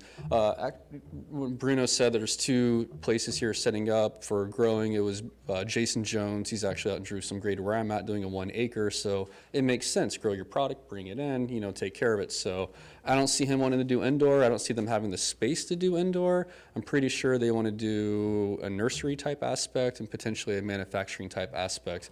And then, like I said, you could definitely look up on the BCC's webpage, see the denied a non-active license for YCQU, whatever it is, Triple C's incorporated name that they have, and you can see what they applied for. And I'm pretty sure they had cultivation for small indoor think, I know, I'm not trying to like, don't take my word for it, but I'm almost positive. And they also had manufacturing and distribution. And it makes sense that they'd want to do cultivation because they got the space, like they have a strip mall there, you know, and they just knock out the restaurant, and they can do pretty much anything. So, Our ordinance doesn't allow cultivation in that sense. well, Russ, luckily that micro business is no longer around from a lot of, West of Highway 53. correct. We do have a definition in here for processor. Cannabis processor means a location that dries, cures, grades, trims, and packages cannabis products. Correct. Is that what processing is to you? Correct. Okay, then that's covered in here. Right. Yep. Well, you know, it's just, the state's very specific in how they like their things and like they see ordinances. Because what we're doing is when we apply, we show an ordinance and then show the use. So I think we need some clarification. Can we adjust this proposed ordinance to specifically not allow Full-grown. full-grown plants, whatever that's called? Is our ad hoc Right. committee still? Do you agree? For, You guys agree? cannabis ad hoc committee? The thing Yeah, is, this has because already just been as through it is, that. our planning commissioners have a Right. brain, I hope. Would it be And an idea? they're not gonna to let get somebody this grow back that in our downtown, in our building. But we I mean, set, we set it's the gotten to this point because they had criteria. already sort of signed off. Right. Planning commission looked at it. Now, whether they agreed to it, But I don't want not to is- get No. a loophole. I think we're at this point where you guys can decide what you want. And I feel like I'm hearing, Just up to 18 Cultivation inches. wasn't part of my part of the thinking on Nursery, ad up hoc to 18 committee. I So, I mean, have to tell you that. Councilmember Slutin's question, can it be modified to allow nursery-only cultivation? Yes, we just need, I think, some clarity on, is that what the council wants to see?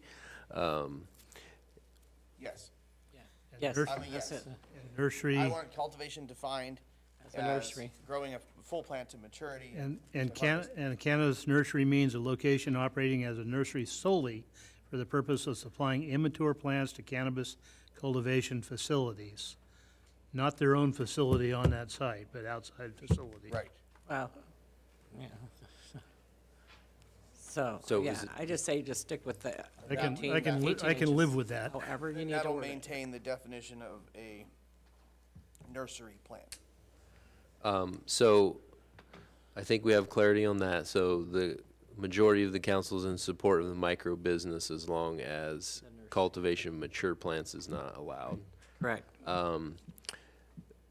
So some of the issues that came up related to the location of stuff, since we're gonna have to come back and take another bite at this, if the council's okay with it, it would be my recommendation that we go through that section and make amendments so that we're relying on the zoning map that the council approves to determine the location of where those, and there's no conflicts. Item, is that what you're talking about? Correct. Well, I mean, yeah, I mean, sort of. The next item is not amending that map today. It is giving staff direction on amending the map as we redo the zoning ordinance. Because, you know, we don't have any permittees waiting to, you know, our permits are in. full, so we're not waiting on it right now. So our recommendation was we'll have the whole zoning ordinance overhaul before you later this year. And we just want direction on this piece of it to include in that process. No cultivation.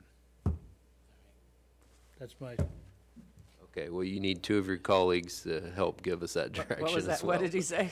No cultivation. That's- this is what we're talking about. Okay, so Right. that's clarified. That's We clarified. got He's that talking about part. the mapping. So, Yes. are that. you, Do the mapping yet. It's 11, we're at 10. so are you okay with revising the section that discusses locations in the zoning code Yes. to eliminate conflicts between it and the zoning map? We haven't got to the zoning map yet, have we? No, we haven't. How can we answer that? Because we're talking about Section 18 and Section 5 of the municipal code. And as we discussed earlier, there's some Conflict. code sections that describe the locations where cultivation is allowed. That And depends that on- should be left to the zoning map to determine where that is allowed, not the text of the ordinance. Yes. Or do we have consensus on this? Okay. Bruno wants to speak again. So finally, we would recommend that you continue the public hearing until May 9th. so that we don't have to renotice this, and we'll bring back the revised ordinance at that time. I'm down with it. I think you've exceeded your time limit. I think I only used 2 minutes and 30 seconds. I might still have 30 seconds. He always gets a redo. He does. Almost, you know. I just wanted to mention that the state licenses are numbered, and that you might be able to just use the numbers as, because nursery is a specific number, cultivation is a specific number, non-volatile is a specific number, and so maybe you should just continue using what the state expressly states is a nursery license type and a cultivation full harvesting license type. Would that be something that would happen when it goes to planning for each specific case? That's, I believe, the permit use offers which license type they will be going to get from the state license, as well as which license type they're trying to get through the city. So that's where that would. Separate cross that everything. bridge at that That way, point. if you use the word cultivation, there's no confusion as to what you're talking about. You're looking at which license type, because the state separates those two license types. Point, so we can expressly decline for this. License purpose. type 1, Whatever states cultivation to maturity. something like that. Now granted, Really good idea. now granted, the state might change those license types, and that's another situation you might have to deal with, but currently, that's the way it's separated, is through the state agency. They've explicitly stated what size, indoor, outdoor, type licenses there are. Cultivation is one. And then we're aligning with the states. So we said state license number 1 and then describe what number 1 says, that, Or just gave the code of the state where that license type comes from. But just suggesting to align it with the state rather than using words. That's Hey, for our That supervisor sounds, to work that out. sounds like that's direction to Alan and our contract planner, specifically what kind of license. Yeah, we always defer to our city attorney, and I know we've talked about this when we're trying to simplify the regulations, to defer as much as we can to the state, because they're constantly changing. For us to continue to change the ordinance to keep up with the definitions of the state is a lot of work. So to defer those definitions to the state is a much better way to do it. And that's how we've done it in our code. We've basically spelled out basic, what those uses are, and the code from the state further defines that. So then we're minimizing the city's effort to Right, coming back continue all the time. to come in and amend the code. So say state code such and such, dated whatever. Yep. So should we move forward with taking action on this item and with a I think I caveat? would or- just say on Okay. that really quick that I think it's a good suggestion. We'll have to make sure it works. And looking at the application form for micro business, it doesn't seem to make that distinction anywhere, but we'll figure out a way to make the distinction for the council's will on that. Let's postpone this one. But I think we could go ahead with adoption with the Well, it'll caveat. just be. No, we're gonna carry it over to May Okay. 5th, and then. Continue next But meeting. may I ask for a recess? But if you continue it to, as Mr. Flores said, if you continue this meeting to a date certain, which I think is May, May 5th? Ninth. May we 9th? don't need to renotice. So we need a motion to continue. Correct. I'd like to what move date? that we, May 9th. May 9th. like to move that we continue item number 10, which is ordinance number 229-2019, until our meeting on May 9th, Second? 2019. We have a motion second, all in favor? Aye. Opposed? Carried. So what we're doing is we are holding the public hearing open. It has not closed. Okay, we're gonna take a short recess before we go into the. You know I'm not gonna wanna come back from recess. Go play on the swings.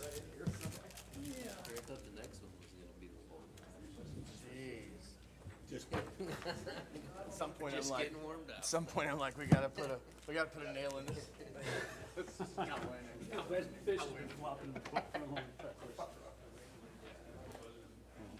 I hear your point. It's because, By the way, they're all type 12s, so you can't distinguish it that way. It's an activity.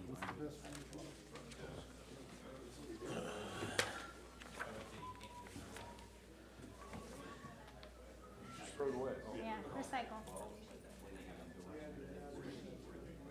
I thought what you were saying was, hey, why don't we just let the Lead to what the state regulation is of what microbusiness is, and then in the use permit process, you can make a decision to say, hey, we're okay with this type of thing, but this one here, because it's a totally discretionary act. You could say, hey, this might actually work, or maybe it doesn't, because maybe it's somebody that comes in that wants to do little baby plants or whatever, but we don't like what the plan is.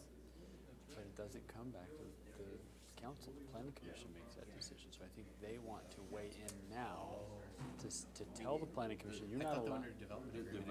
DA, but I guess they could ban the DA, but that, see, that would be, We ran if the into use that permit is, before. They should have banned the DA debate, because it's just supposed to be about the DA itself, not about the use. I was thinking that the use permit came out. It I guess never it comes stops here. it, unless they appeal. they appealed it. But if it's granted and it includes cultivation, you'd almost have to have a council member appeal it to bring it up to council. That only No, happens. they're What better they off. got now works. They have Well, their mayor, like, they don't want the cultivation I part. wanted to hear your feedback. Further What were you saying description about the separation between the? Oh, I was saying it's all, as far as I know, microbusiness is, it's a type 12 license. So there's not like a type 12 dash one or whatever else. The fact that what you do is like a sub-license type. So it's cultivation, any one of these.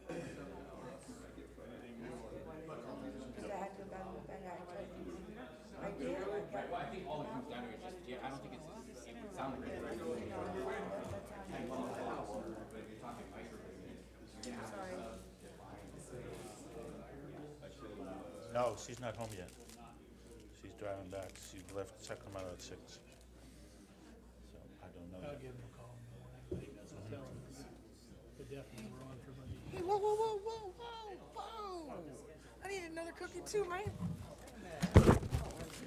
He just powdered one. The powdered ones are messy. Yes. I know, that's the only problem. I love them though. I do love them. They're delicious. Way too many ties as it is. Oh man, we got a map here with a bunch of spots on it. Yeah. It's a spotty map. This spot is daycare facilities. Blue is school zones. Parcels with parks. So they're all the thing places that we don't want something.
Yeah, you did talk Meadowbrook? Yeah, Oh, that's Meadowbrook, yeah.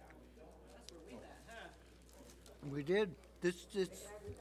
This map is not up to date. It doesn't have my wife take care of it.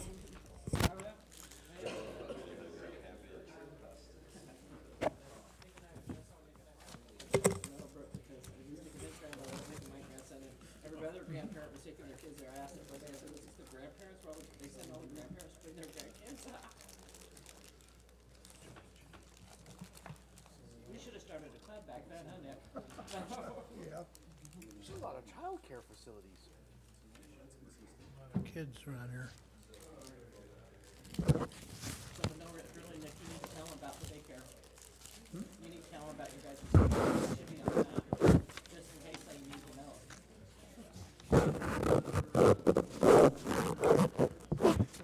Maribel's up there, I know her, but not ours. Up here, the daycare.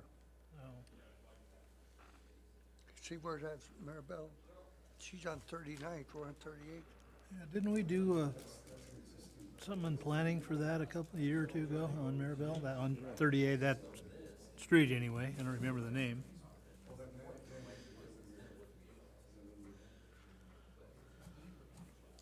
You approved my conversion of two-car garage into a daycare. Was that yours? Yeah. Oh, okay. We argued about it, but.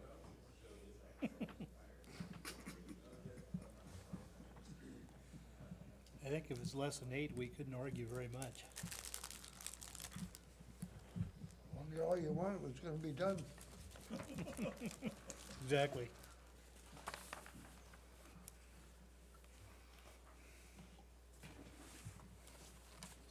Okay, everybody's back and happy. We'll Relieved. continue on, we're back in session at 7:57 PM. Our next is zoning interpretations on commercial cannabis and cannabis amendments to the zoning code. I just want to mention, the page number 1 here at least is not up to date. The map.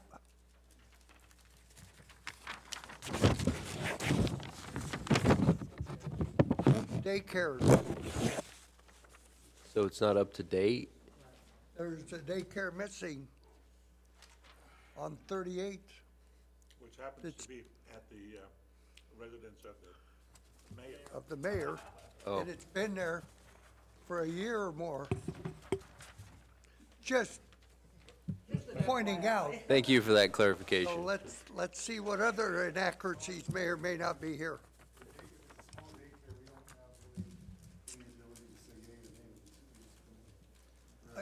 It's a daycare. It was a It's licensed licensed. It's daycare. licensed through the state and the city. We It's approved it at licensed through the planning city. commission. Large daycare centers, 8 to 15. So the ones on the map are large daycares only? What's the definition of large? More than 8. 8 to 15? More than 8. 8 to 15. Then it's not accurate.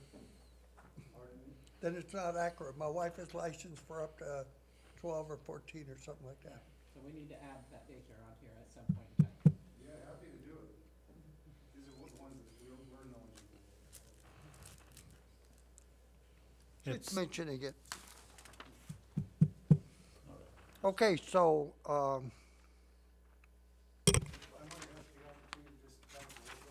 I don't think he's Talk about the maps and then we can Have you- follow I up. would just, I don't think he's introduced the item yet, so. so who are we going to have address this?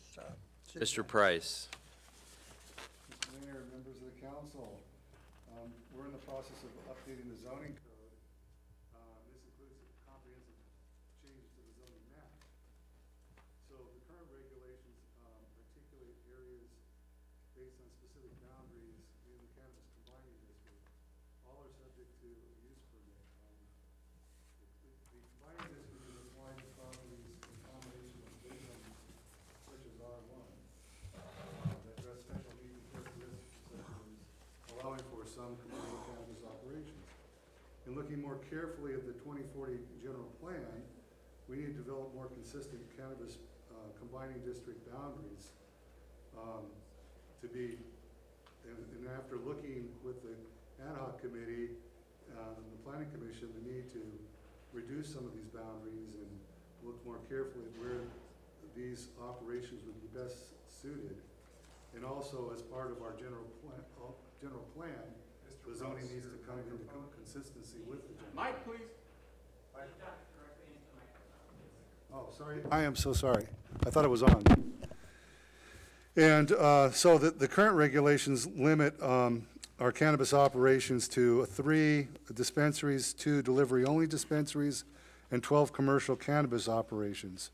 And in the staff report, I've presented all of the different use permits we've issued, and we are at maximum capacity based on our current regulations. So we're working with the owners of 2 of the properties to move forward with occupancies of those use permits that we issued and cannabis operations. So there's a couple things that we're looking for at staff level.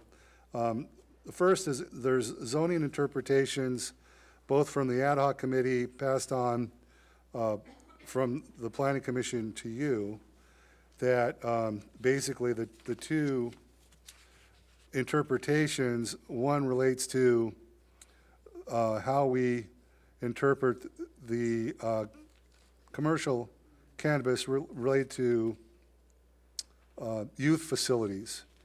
And we felt that it was important to have the 600-foot setback, which is required by state code and in our code, but also to expand the boundaries of our noticing from 300 to 600 feet, so that folks that have property are notified when a commercial cannabis operation is being proposed in their area. So we've determined to do that. We've also expanded the definition of youth-oriented facilities to include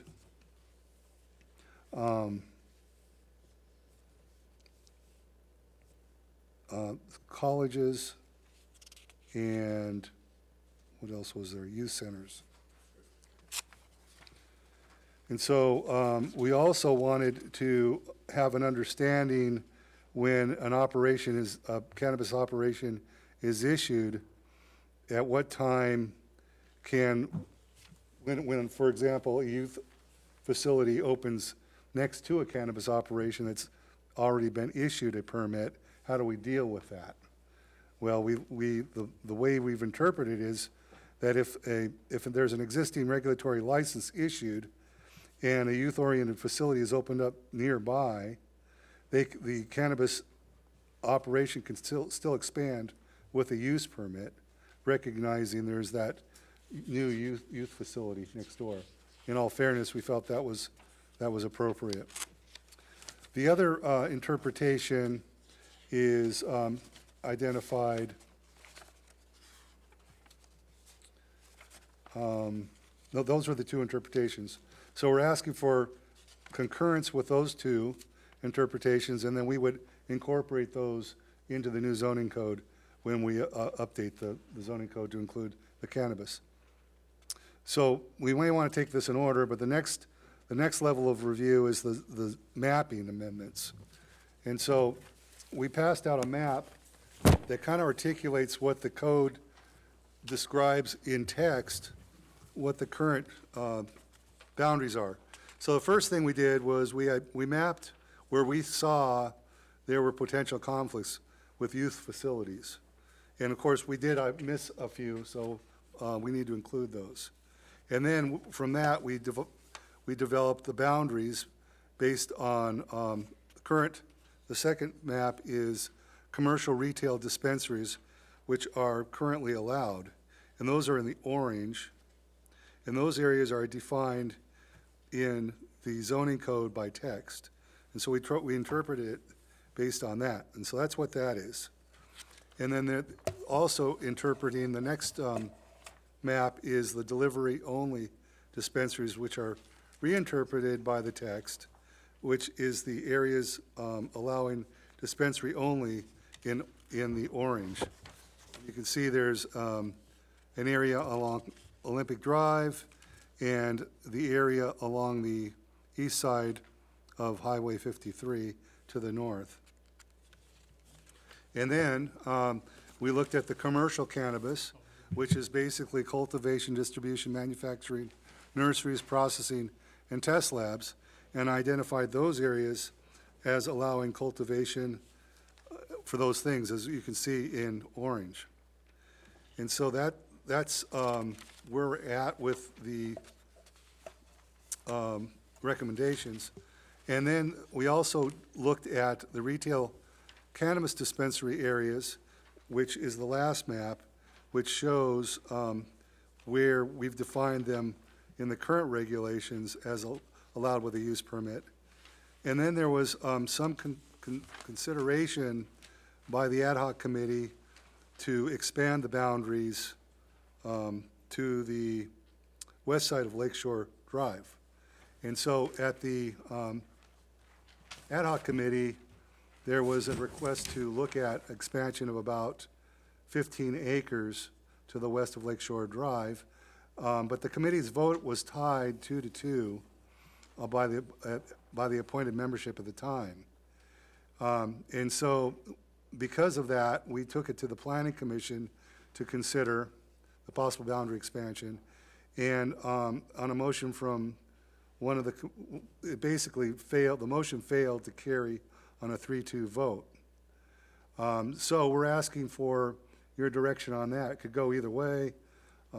We could, so those are the questions that we've raised. I know there's a lot of details in this, and I think this council should first of all look at the interpretations. I think those are pretty clear cut, and then we can probably get into discussing the mapping in a little bit more detail. I'll definitely defer all this to the mayor in making that judgment. I'm happy to answer questions at this time.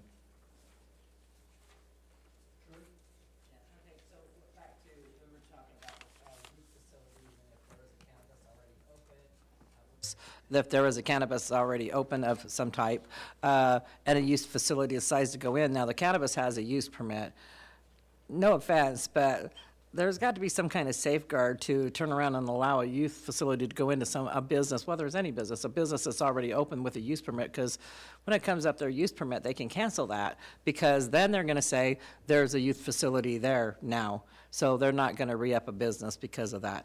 So, I mean, something has to be more clarified in my mind, that's going to protect, if we're going to be doing these businesses, they also need to be protected just like every other business.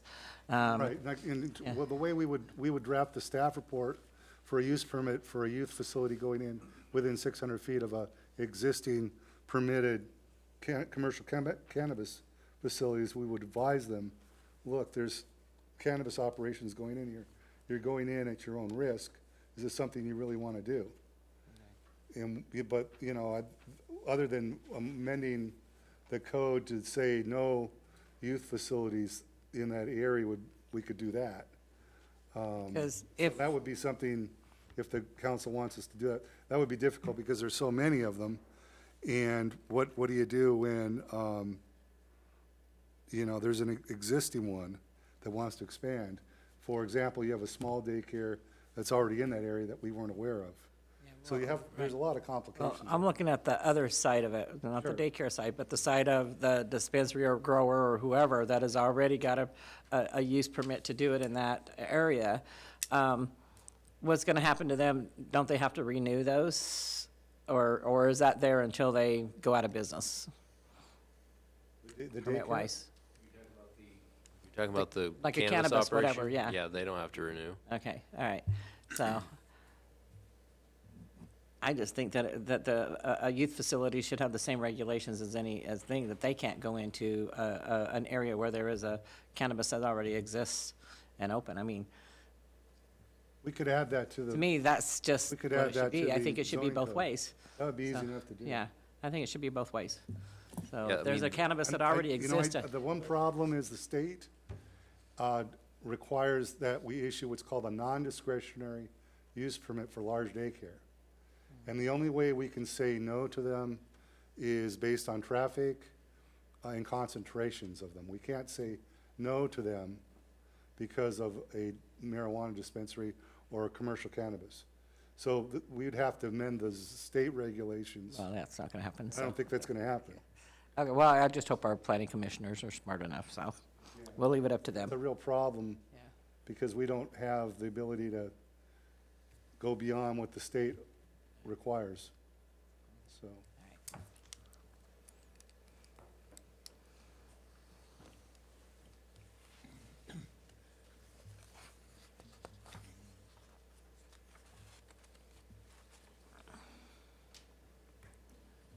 Anybody else? Okay.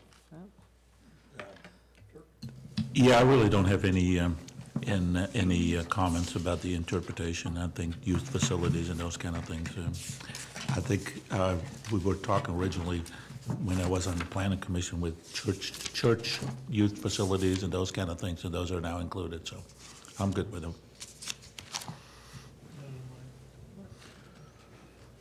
Anybody from the public?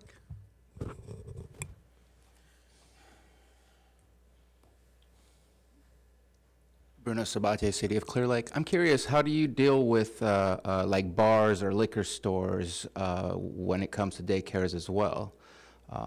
Is there a Well, again, daycare operations, there's three levels. There's the small daycare, which is, I think it's like 3 to 7. And they're permitted allowed by right. And they get a permit from the social services folks. They don't even tell the city they're there.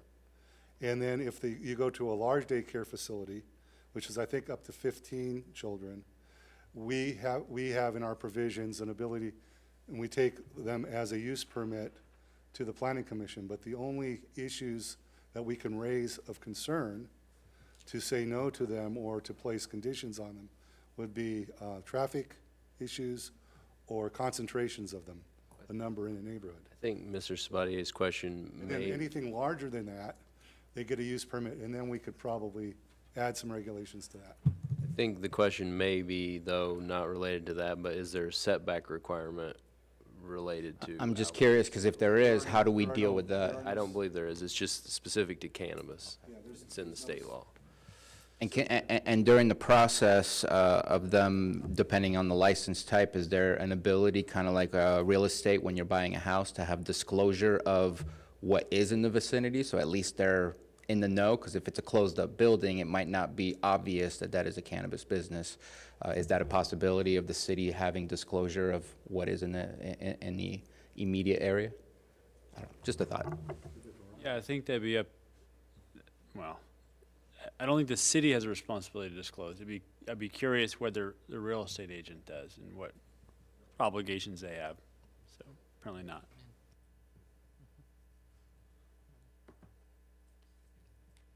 So is there consensus on the zoning interpretations?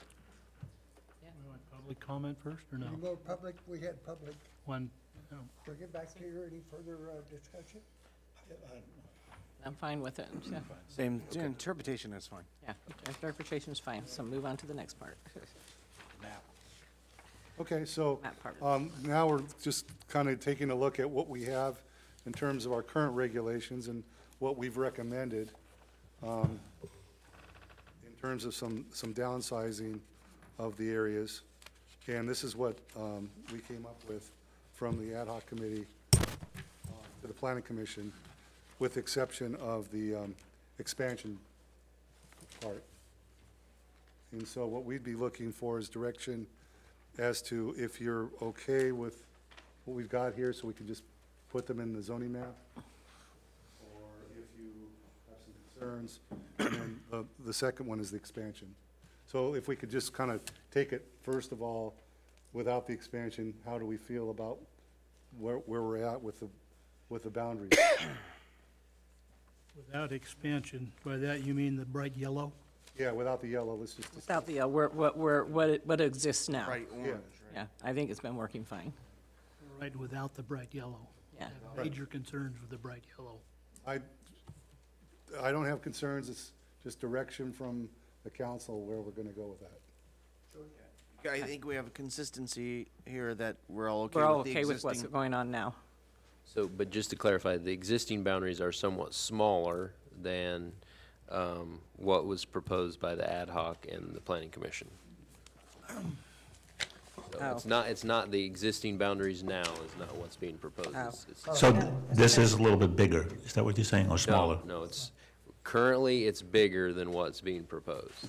Okay, so what's being cut off, I guess? Is this current? It's hard to tell on these maps. Well, I'm trying to figure out, I think that maybe the current map got left out of these large ones. Yeah, I was gonna say. See it in here, Gary? 'Cause the difference I see is that we have, the difference I see here is that the elimination of some large parcels on the outskirts of the town, but I don't think that's Looks like accurate. Yeah, so we took it and we It enlarges downsized. here. And I think everybody felt that was, I still don't see what changed. Eyes right here, see like this here, this smaller, this is bigger, so it goes back further. Oh, is that what it is? So we've expanded it back a couple of blocks, it looks like, on the on the left side there. well, I think the And, first here's page is the existing boundaries. Yeah, the first page shows the school boundaries is. So, and unfortunately, it's a little confusing because the purple shows the reality is, or the youth facilities. The reality is these are our current boundaries on the front page. And then with the youth facilities, obviously, you don't want to have, the current boundaries actually go into many of these purple areas. So we've pulled those out, just to show you realistically, if somebody's coming in here to do a commercial cannabis operation, these are the areas where they could go. And if they're in that 600-foot radius, they shouldn't be going in there. So, and then, if you go to page 2, that's the proposed boundaries for retail dispensaries. And then the third page, the proposed boundaries for delivery only. The fourth page is for commercial, which you can see some reduction, and in retail expansion area, which we don't want to do. So pages 2, 3, 4, and 5 take into consideration the reduction. Yes. For the fifth one. So one of the main areas here, because there's the maps in your packet are smaller, but like, for example, along Lakeshore Drive, it would be the area where, the shopping center area where Foods, et cetera, and Adventist Health is. That area is removed. Currently, it's allowed. But that area would not be allowed for retail dispensaries. It's really, no offense, but this is really hard to tell. I know, Just it put is. One, they're I too small. apologize. Two, this is more of a PowerPoint where we could do overlays so that we could see the difference. I can't see the difference on this. Well, we can bring it back and Yeah, I can't do see it the if you would difference on like. this at all. I'm curious as to There's where, no addresses or, where did this, the area in yellow, who came up with that? With the potential expansion areas for retail dispensary boundaries? It was brought up as part of the ad hoc committee discussion. well, I can personally tell you right now that I'm not for going on that side of the road right now. We have discussed that before. I'm not think we're ready for that expansion. I'm going to disagree with that. I think it's, we allow, the discussion that we had at the planning commission, we actually trying to attract businesses on the lakeside, like a brewery, like other businesses to develop the west side of Lake Shore. And I think it should be allowed just as they are. But alcohols has some big regulations and have been in place for, years, where marijuana, we're really just getting into that, so. Can I ask for just a descriptive clarification, if you don't mind? If you could use landmarks, just as a description, the area that's, what we'd call that, northwest of Highlands Park, that would be from what business to what business, if you were to give a description? It's just really hard to tell because the map is so tiny. It's really hard for me to identify kind of exactly where that is. Well, there's an actual indent that shows it. I do see that, but it's still not that huge, so it's kind of hard to determine what I'm looking at there. So I'm just wondering if, okay, Where it's at on Lakeshore Drive. right here. So this existing, the last map. We're looking at the last map. The it looks like we're looking at from approximately. I'm just speculating here based off what I'm seeing. It looks like we're looking from about Delicious Alvarez. Well, because it's by next to a Or park. not Delicious Alvarez, but the Allowed to next to a park, cannabis. right. I get the same map, but it's not giving me. I'm just Oh, trying to maybe kind that is probably I'm just looking at a That's bunch what of it is. parcels. And there's no roads that are identifiable, can so I see can't really into. see a road and say this is where I am on this thing. So it's really hard for me to tell. So I that's- was just see wondering this- if there's a this- way, this if you guys have circle access to around that it, information, that's- other than that's- just looking at that's this, part. like, Oh, okay. This circle really, around really that, tiny that's because parcel map. Is there any way to kind of identify where that is? Because it seems like it toes back quite a few properties back too as well, into a residential area. Sure. So I think that's, Well, so, I mean, No, okay, so it is from, so we're talking about Ed and Linda's area here. Okay, maybe a little further. Okay, and then all the way down to what looks to be our visitor center. Just the other side of the visitor center. So just the other side of the visitor center, but the park is here. One parcel over, there's the visitors, there's Okay. where two rooms. Gotcha. And then there's, So we're down there a little bit further, okay. and the reason for that, I believe, was that overlap on one of the use. And then it seems to toe back into what appears to be somewhat of a residential area there, or is that all commercial there? Because it feels like that's residential behind all of that. well, Well, it's it's all some of commercial. both. I mean, it's based, commercial area? well, but there's some residences in that area. Seems like it's kind of sporadic in there. The zoning is probably all commercial, but, you know, so the reason that you see that is because that spot is based on the 600-foot buffer from the parks. So Right. the request of the ad hoc was to the eligible zoning on the lakeside, but then we had to apply the buffer, so it kind of jogs because Got it, some got of it. those parcels are touched by the 600 feet. Right. Okay, I'm just trying to get a clear picture in my mind as to where this is all located, but. So the area closer to Redbud Park, would incorporate some, what is now, empty parcels and blighted properties. Some of that would be, No. sure, yeah. Lots in there, I think. you got the spot, you got, it's hard to tell, so. Well, I need mean, a bigger you know, we map. don't have to, I mean, this is direction on putting it in our zoning ordinance, which doesn't have to be Back and decided forth. tonight, so. Right. We can put together a GIS map on the screen Something in with some Google Earth or overlays. something, and then. So I then- guess back to, so are we still deciding about, areas allowed currently, or are we moving on now to potential expansion conversation? Well, I guess it's something, the council seems like they're uncomfortable with the mapping, so we're gonna need to come back anyway. But it would be good to get some direction on the expansion. If we wanna remove it, then it comes off the table. I mean, if three of you are against it now, Okay, regardless, then I we'll hear save us all two time. sides up here on the council. And let's just talk about Lake Shore Drive, going on the lake side of Lake Shore Drive for possible, potential expansion areas for retail dispensaries. And so far as I hear, that's the only contention. Right. The other areas are, Well, I think they're okay. You like it or can't not, really that's tell. acceptable apparently. Let me, So I think we can have a discussion on that tonight and give you direction on that. Go ahead. just to give you some direction, I was on that, I am on the ad hoc committee. And we discussed, this whole thing started, as Supervisor Sabache might have said, and I said, and Mr. Flora, you indicated, it included the shopping center on Lake Shore Drive, basically from Old Highway 53 past Foods, etc. It also included the Burns Valley Mall area. After a lot of, and it included this area on Lake Shore Drive on the inland side. We spent a lot of time discussing that. We decided against Burns Valley Mall, and Mr. Spache, you might correct me if I'm wrong, because it had, I believe because it had restaurants and we didn't feel it met the family-oriented thing, so we wanted to stay away from that. Yeah, okay.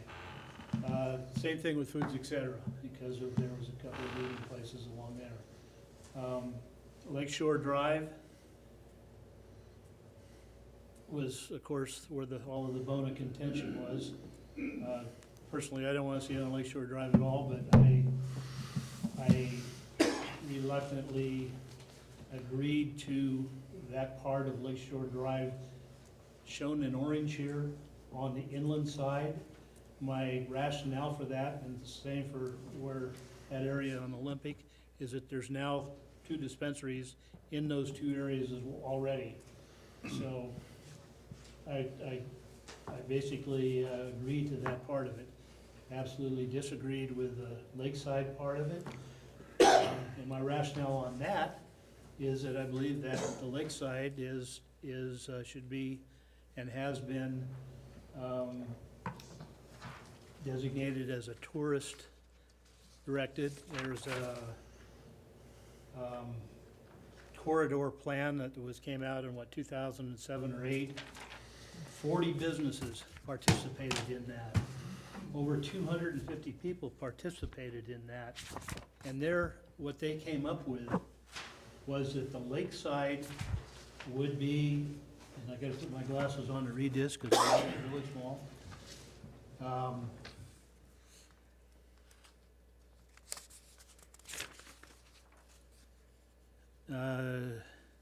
Okay, the report includes recommendations for Lakeshore Drive and its development as a destination resort. Protects very view corridors and frequent vistas to the lake, providing high-quality environments for pedestrians and including sidewalks, lighting, landscaping, encouraging more coherent form and land use organization. It's zoned C2 on the inland side, community commercial. On the lake side, it's C3 visitor commercial along the shore. I think that's pretty clear direction that the businesses in that area, when they developed this corridor plan, wanted that to be for tourist and family-friendly type development.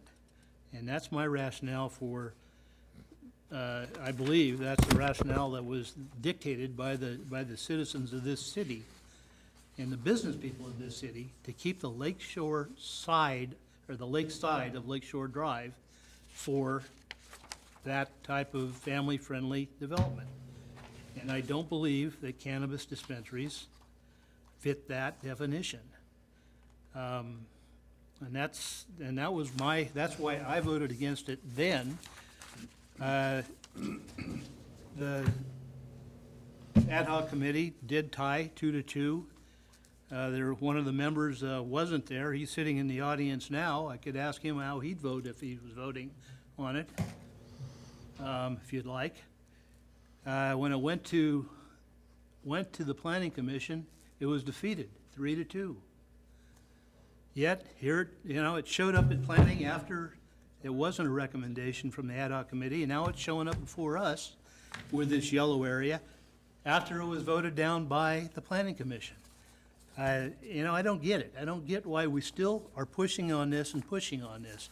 You put, what's the difference? If you're gonna put yellow in there, why not put yellow over here on the other side of Olympic? What's the difference? Don't put the yellow in there. There was no direction, and it doesn't mean that something can't happen in the future to change that. But right now, there is no indication that anybody wants future expansion on the lakeside, other than Mr. Slotin. So, I'm still talking.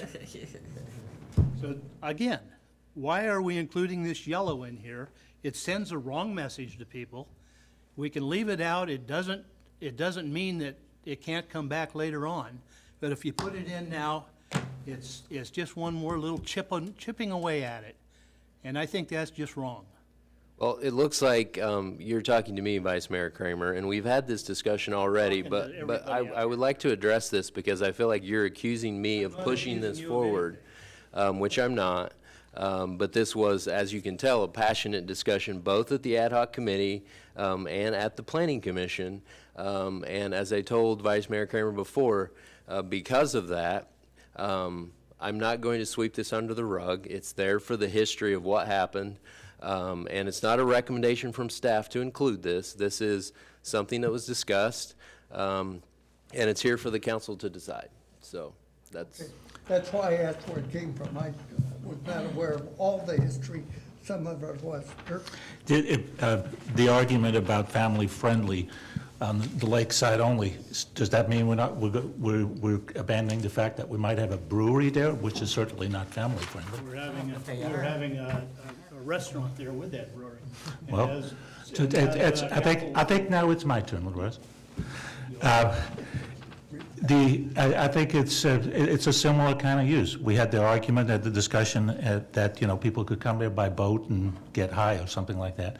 But the same thing could happen if you were at the spot or at the brewery, or if we want a winery next to the lakeside. All those things are not necessarily family friendly. And the corridor report was before cannabis was legalized. So I think those are two items that I think should make us reconsider this. So, I think a lot of times on these kind of things, I just feel like we have to go back to some basic logic. And I will say that if the general concern is that we would have a facility that would allow for the idea of purchasing marijuana products via access of a boat,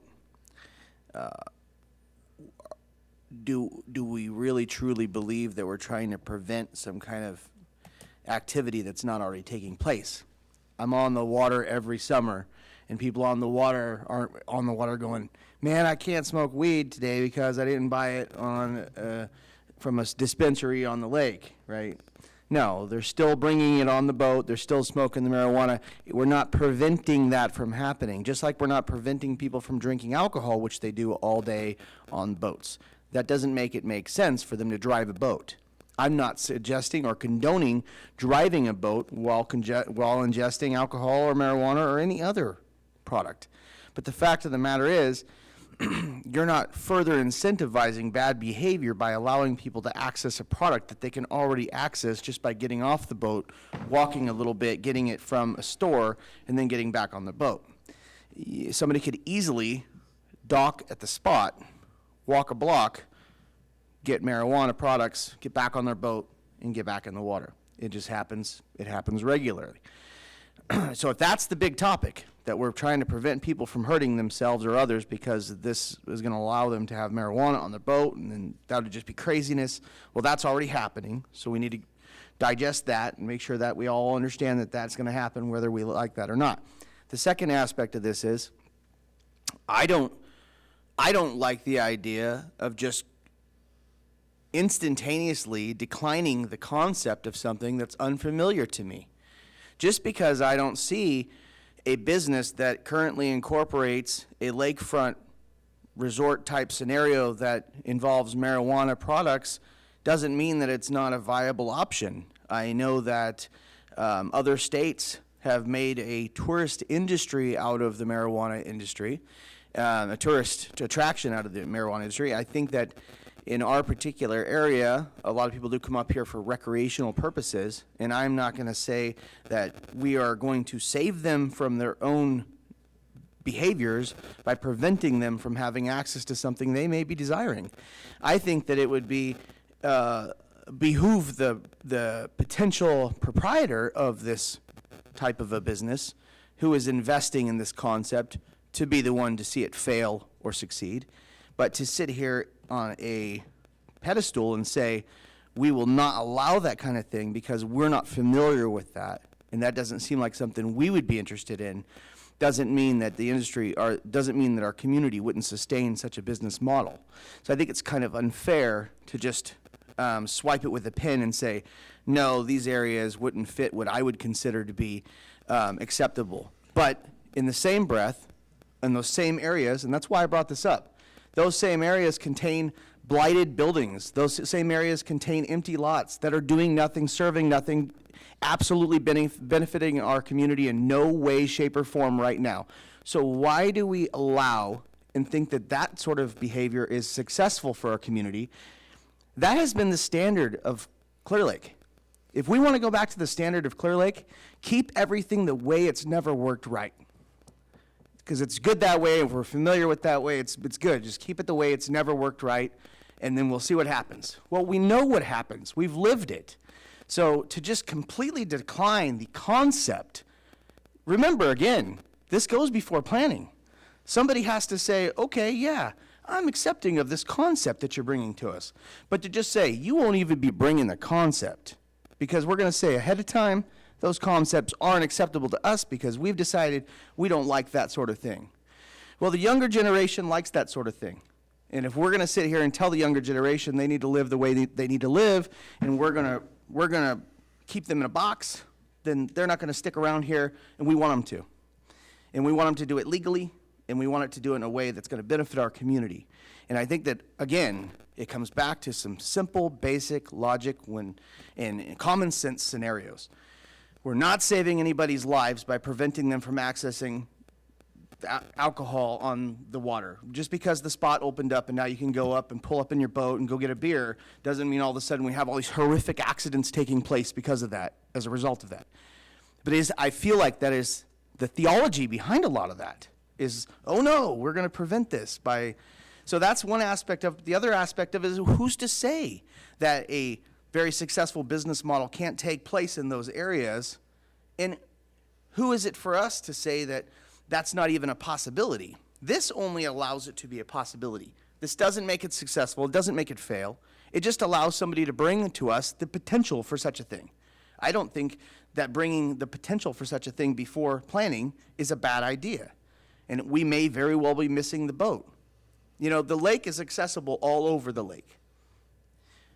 It's just a matter of time. And I can tell you, things are progressing, whether we like it or not. It's just a matter of time before that concept does pop up somewhere around the lake.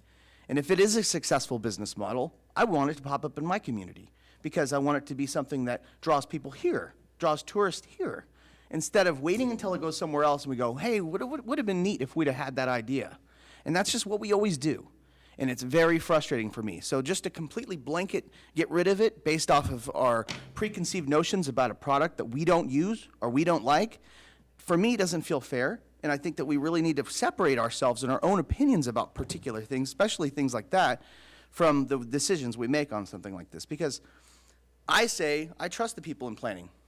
I say, bring things like this, and if they think it's an acceptable concept, and we got somebody that's investing millions of dollars, because, I mean, you know, we're talking about docking up to the water. That's an enormous investment on these locations.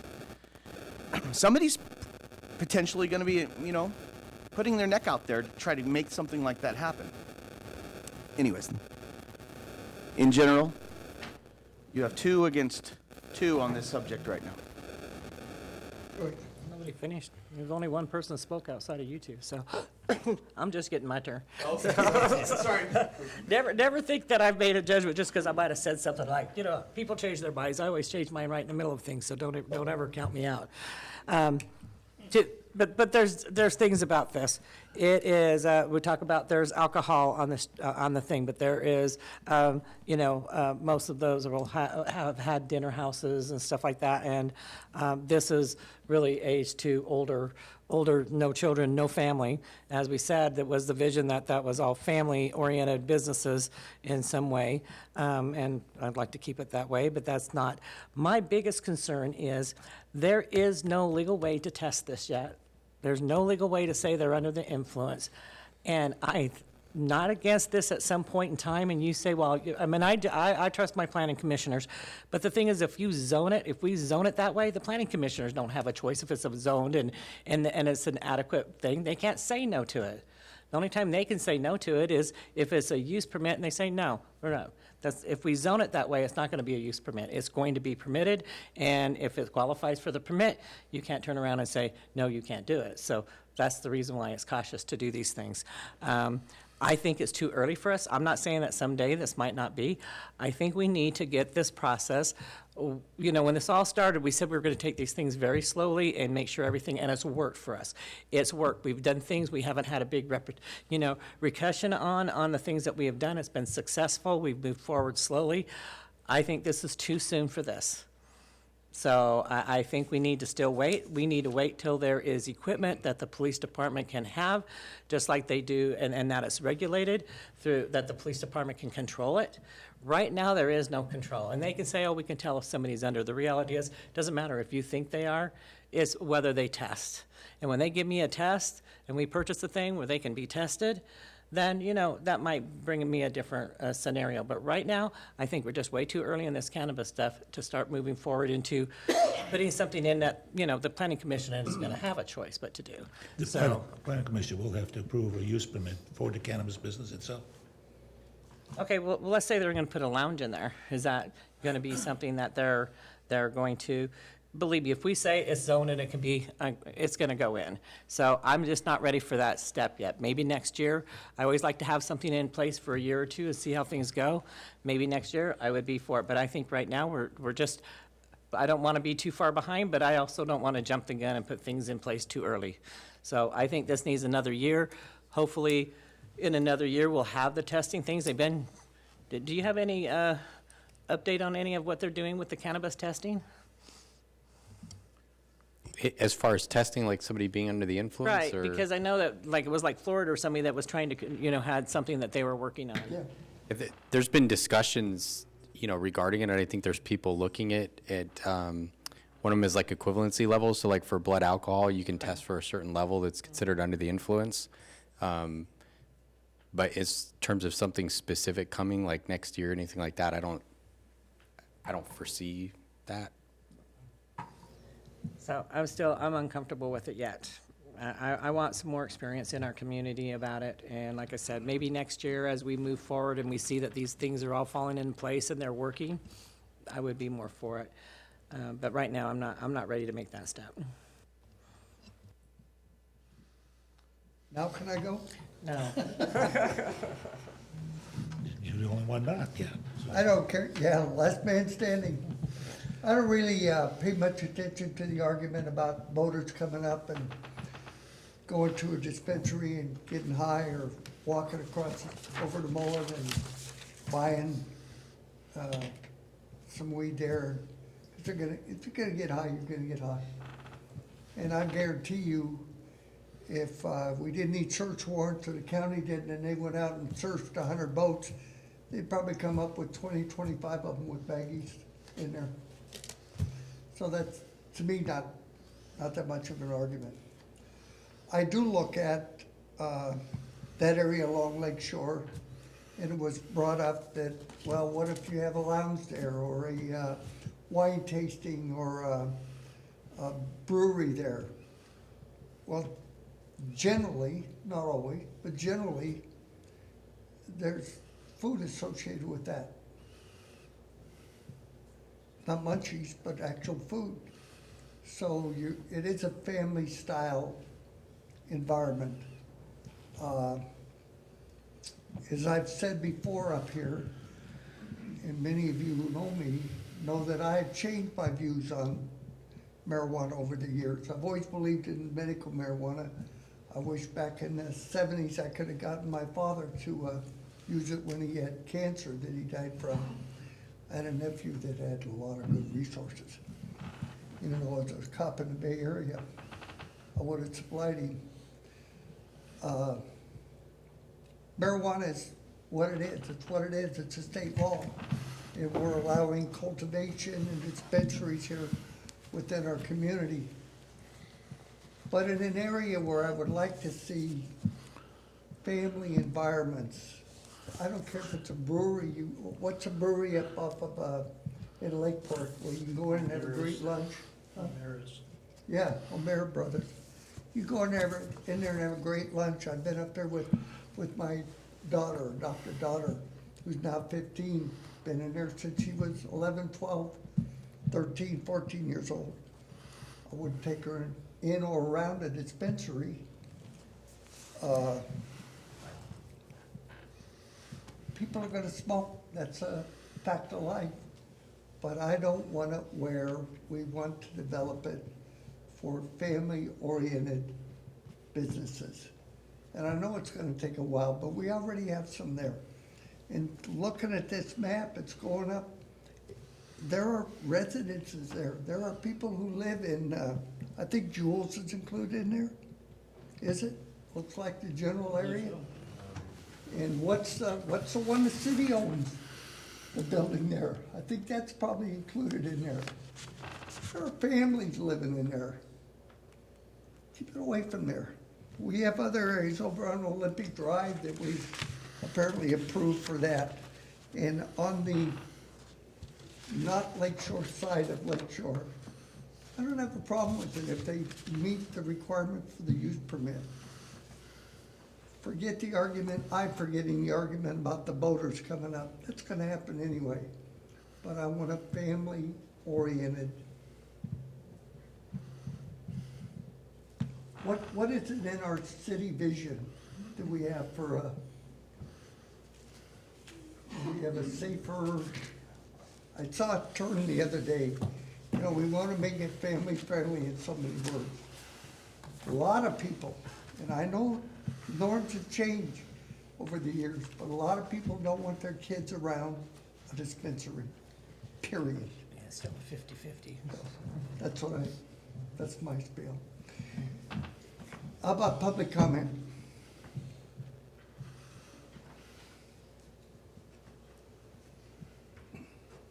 Got a couple questions on the maps, but since you're on the yellow zone, I don't share in the reefer madness scenario. The general plan designation of that area of town is visitor services. And I guess, what do you want to define as a visitor service? Dispensary, or a winery, or a restaurant, or a motel, or people living in their homes? I was on the committee. Had I voted, it would have been a no. I don't think the lakeshore side is a spot we need to have a marijuana dispensary, a cannabis dispensary. I guess I'm not convinced that these states and cities that have pushing tourism for the marijuana, that it's going as well as maybe it's purported to be, or as well as it was hoped to be. I would prefer that Clearlake not be known as a cannabis tourism area. Yes, we have a ways to go. We have a lot of development that needs to be done. And hopefully it will come. But I would agree that I don't think we should have a cannabis dispensaries on the lakeside. On the other maps, I confused myself because I wanted to get a larger look because I had the little ones. And the map, I guess I'm trying to figure out where exactly the CB zones are now, or the overlays, the CB overlays, because in the small maps that I took off the staff report, I'm seeing, oh, this is the current, and this has been changed. There's one in here that said current commercial cannabis zoning district. That's been changed? Okay. That's what we're recommending. No, that's, current is current. Is that now? Hasn't been Current, changed. yeah. And, That's what the code says. and are you changing any of the current green stuff? Oh, so this is current? No. Which one are you looking at? There's three different Okay. categories. In the staff report, it's page It is 16. confusing, these maps. I don't know what that is. There's not one of them in this packet. So, that's delivery-only dispensaries. No, I'm looking at cannabis combining district, delivery only oh, okay, it does say delivery only dispensaries. I mean, and that's current, that's not changing? Well, that's current. Delivery-only dispensaries, if the planning commission recommendations were approved, would change to only be the area out by Ogulin Canyon and the area on Olympic Drive, at the corner of Olympic Drive and Old Highway 53. And I guess the reason I'm asking, since there's a green area with the dispensary across the street from my house on the old highway, I'm trying to find out if that's going away. It's only on the east side of Old Highway 53. So even the delivery only dispensaries will only be on the east side, okay. Because I'm looking at this and it's different than that, and that's what I So was trying to that verify. map is significantly reduced. Well, I mean, if the council gives us direction. Well, it sounds to do like so. the directional. I think it's page 16 on our packet that Yeah, the one I'm looking at was 16 in the packet, does show, but that's being changed now, I guess. shows a portion going to the west of Highway 53. That's how it exists today. But it's gonna change and that's gonna be eliminated, it'll just be on the east side Well, of the highway. if the council approves these recommendations, yes, it would be only on the east side. I support that recommendation. And I think that's all I had. There may be some, are these maps coming back? Well, so yes, so what we're asking the council for is just direction, because we're updating the zoning ordinance now anyways, and so adoption of the zoning ordinance and the zoning maps would come back later this year for actual adoption. Okay, so going through these, I think that was pretty much all I had. So, It's really good to get the input from the council, so we have some direction. We don't have to be exact, because once we hear from you tonight, we'll be going back through an extensive public review process to look at all of this again. We have a steering committee, and the zoning code and the maps, we'll be going through them again. And then we'll be coming back to the planning commission for further review of this, along with everything else, and then final determination by the council. So this is not a done deal, but we are suggesting some reductions as per the original ad hoc committee recommended. Well, just to clarify, we are not necessarily, this is coming from the ad hoc and the planning commission. Pardon me for saying that. So, But, so, you know, we don't necessarily have to come back and beat this up some more. I think we've gotten some good direction from the council at this point. But when it comes back, can we have it like overlay maps or something so that we can see where it is, how big it's Do gonna that be? later when Yes, we're right, adopting it. okay. and I did have another question on the current, there's this area out in the avenues on the east side of town. Is that being removed too? Everything, the only portions that remain are Go back to this. Olympic and Old Highway 53, the southwest corner, and the Ogulin Canyon area east of Highway Road. 53. Yeah, you were at the meetings, so Huh? you were at the meetings. Those are the only two things that are left. Yeah, I just. Right here, Yeah, okay. for delivery only. And we took a lot of that out because you asked us to do that. Okay. I was just I got a little confused looking at these. It's Yeah, it's very confusing, I confusing. apologize. I don't know how, any other better way to present it tonight, but, you know, when we come back, when we do the final zoning regulations, we'll have those overlays for you, and we'll be able to take a much more close look at it, if that's okay with you. And I guess, maybe this is the time I should have brought it up. The use of commercial uses on general plan designated property that's low-density residential. In my mind, I have a conflict there. Example, if you look at, well, I have a general plan map that I think Mr. Jennings, and I don't have a problem with him doing it out there necessarily, but my understanding was that his general plan designation is low-density residential, That's correct.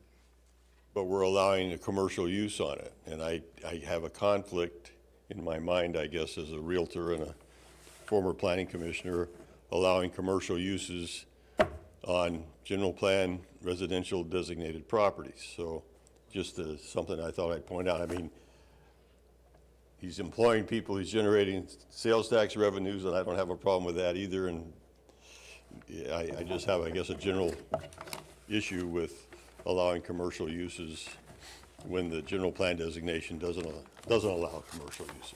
So.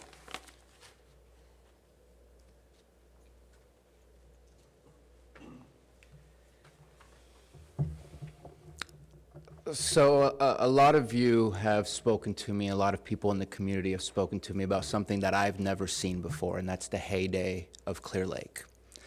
The reason Clearlake was what it was, based on the definitions and the descriptions I've received, was because there was a bar at every single corner.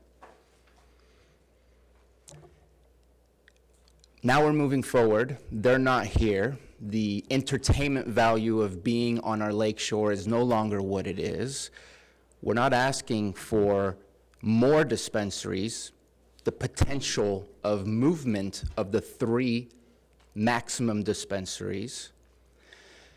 And the definition of visitor is something that we need to really focus on, as that is changing. And the idea that visitor needs to be family friendly, you need to recognize what tourism is becoming. Less and less are families visiting. Even in America, we're seeing less families and we're seeing couples without children. We're seeing an increase because of the comfort of society allowing for this to come out of the closet. We're seeing an increase of LGBT couples with now legal marriage being around, being part of those visitors as well. We're not looking at every single store or every parcel being a dispensary. It is a potential maximum of 3 out of every single parcel on the lakeside. There's the option, of course, that you could put out there if it makes you feel more comfortable for no docks on a dispensary. That way they utilize potentially the dock on the park that we're looking to enhance, or the docks at other places. Because again, the access is already there, as Councilmember Phil Harris already mentioned, to get whatever it is that they want and bring back on their boat. So if it makes you feel more comfortable, just say no docks on those dispensaries. Having a diverse portfolio of types of commercial businesses on your lakefront, rather than making everything family friendly. I want to see a wine tasting room on the lakefront. I think it would be the most beautiful view, a place to hang out for adults. It doesn't have to all be families.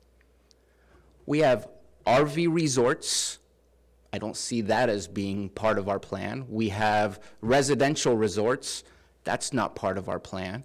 And I see a lot of blighted parcels that are going nowhere. And unless you're seeing a line of developers trying to develop the family-friendly environment you're looking for, you do have some potential dispensaries that are looking to just move onto your lakeshore and develop what right now is blighted land that's going nowhere. You're not adding more dispensaries. You're potentially just moving some, if not all, maximum of 3, onto lakeshore. I think we're using some old views of the world rather than looking forward into the new views of what the world will be from now on. Because right now, if you choose to do nothing, those blighted properties will probably continue to be nothing until who knows when. Because I'm not seeing developers knocking on our door saying they want those properties, and that's lakefront properties. That should be the most wanted properties. If we want to move Clearlake forward, saying no to potential development at such a minute scale of maximum of 3 parcels, I agree with Councilmember Harris. We are utilizing fear to dictate how we move forward rather than using business sense and saying, hey, somebody might develop something and make it look nice. Like I said, I want to see a wine tasting room. I want to see the brewery. And I think that dispensaries, especially with the potential of a lounge, where there's a beautiful view for people to come and hang out, has high value for what we can do for our community. Not everything needs to be family friendly. There needs to be diversity in what we're offering. And right now, we're not changing or offering more than what was already there. And I think there's possibilities. And I think that if you choose to say no today to making that possible, you're not saying no out of logical, economical sense. You're saying no out of potential fear of what could happen. We've already demonstrated these dispensaries do not offer criminal activities in our community, so why would it be any different across the street? I don't think we can know whether they offer criminal opportunity when you can go into the dispensary of Mullen, smoke a joint, and then go out and drive your car under the influence.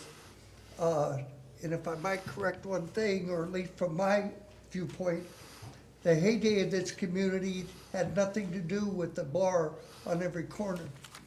It had to do with the tourism coming up here, and every resort on Old Highway 53, starting just past Middle Mill, down around what used to be Garner's, down to what used to be Shaw's Shady Acres, was filled every summer with tourists from the Bay Area and all over Northern California.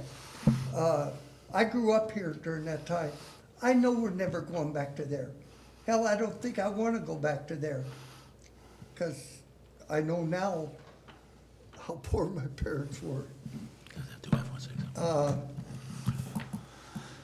But it, you know, I don't want that misconception out there that the heyday was here because we were a wild open town, like we were in 1996 when I came back here. And it was, you could not walk from here down to where the mobile station is now at high noon.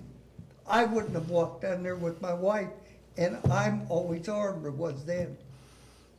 So it's a different time, but I think there's a little misconception of what the heyday was and the reason for it. And just one quick one, I'm not trying to take all of your time, but Go ahead, I'm done. it wasn't a bar on every corner, it was a dinner house. You might have had a bar connected with it, but it was a dinner house. Wajita's was the best restaurant in the county, one of the best restaurants in the county. And then, of course, over the years, it went down and became what it was. It had nothing to do with the slot machines that were in there illegally or anything, but it was good food. But there's always been that rebel part of Clearlake as such. Slot machines, now marijuana, it's always been there. But it's just, that's my take on it. Go ahead. So I'm going to say on the piggyback to Supervisor Bruno that the way I would consider this is if we were to go back in time and we were to look at the years following 1933 when Prohibition came to an end, and I would be willing to bet there was a lot of very similar discussion about, do we want to invest in that? Is it morally sound to have that sort of a establishment or facility in our community? And I know this to be true because actually a lot of communities were still very strict about their rules concerning alcohol at the time coming out of Prohibition. That ultimately diminished over time. So I think Councilwoman, I think that Ms. Overton has the concept here. It really does come down to time, because what you'll see is eventually everybody will say, oh, this is perfectly acceptable, because what happens is it's a perception of acceptable. It's the perception of what is acceptable. Anybody that's over 30 years old at this point can look back over the last 20 years and say 20 years ago, things that were totally unacceptable are completely acceptable today. Boy, 20 years ago, you wouldn't have said that. You would have said, no way, that's not going to happen, ever. But now that's not the case. So we can, obviously, we could go on fighting the concept forever, which is fine. This is the idea, I guess. But eventually it will trend this direction. There's no doubt in my mind. It's just a matter of being ahead of it or going with it, or going ahead of it and sticking with it, or waiting and then catching up. And consistently, that's our MO.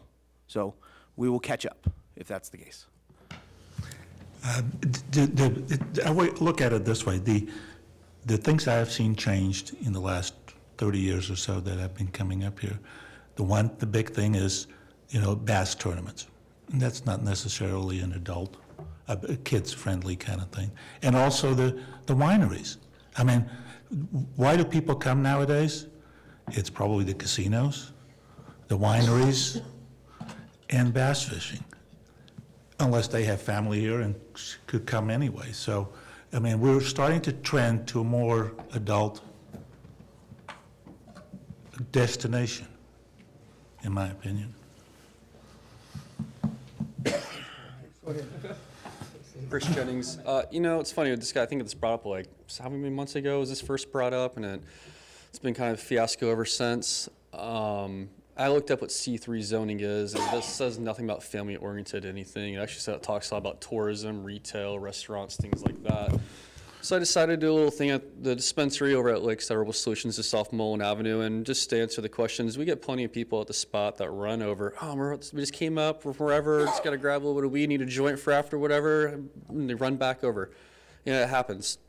But I printed out 2 lists. One, I wanted people to sign up, like, hey, we're trying to expand economic opportunities, blah, blah, blah, that's what we want to do. And not only with my thoughts, everyone that wanted to expand onto the lake had more of an idea of just where a spot to come buy the weed, you know, and go on. Someone was looking at JT Couture building, Jen Totten's building, and wanting to do a bed and breakfast associated with cannabis, you know. The other empty lot, that's when I asked Dan Griffin at one point, how long have you been driving by this empty lot here? Over 15 years, you know. And so I don't know, I haven't been here for 15 years, I've been here for 10 years. And since I've been here, I've seen nothing developed on Lake Shore other than like a few buildings and people grabbing rentals when they can to make a hair cutting place, and that's about it. And red tag buildings that have been there for 5 years, several years, taking forever to get knocked down in hopes that one day they can get through a secret review and rebuild.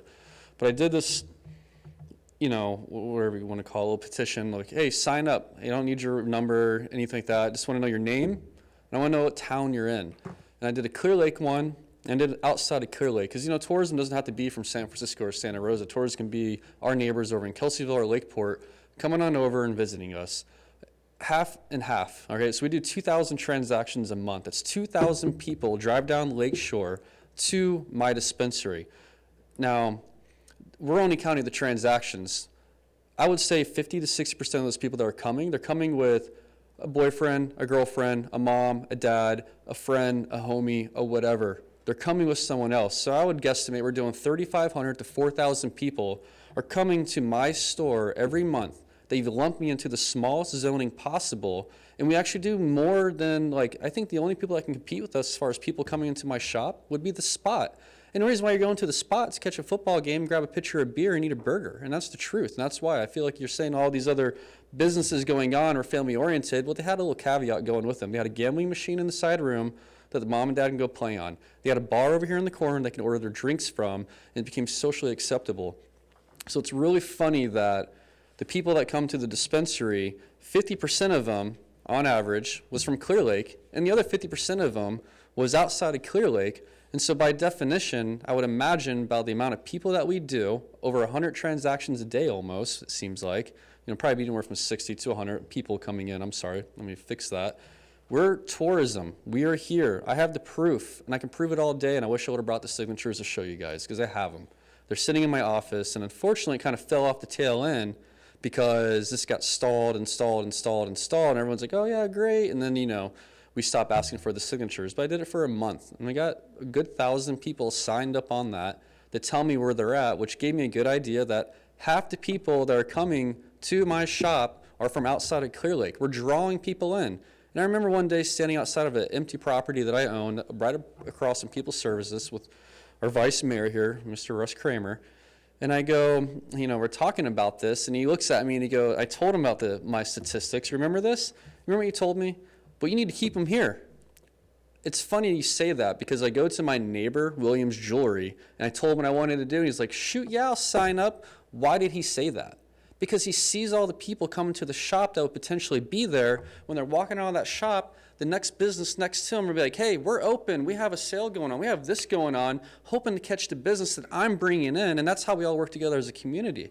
So we're bringing tourism here. It's happening. And I would say within a year, you're going to start seeing the tour buses coming up here. And what they're going to do, they're coming to my property on Dam Road, and they're going to stay at the house that's there. It's fully remodeled. And they're going to wake up and be like, I'm going to go learn about growing cannabis. I'm going to learn about distribution. I'm going to learn about manufacturing. I'm going to learn about this. And then what's that bus going to do? That bus is going to go to the dispensaries, show this is how the dispensaries work. This is what's going on.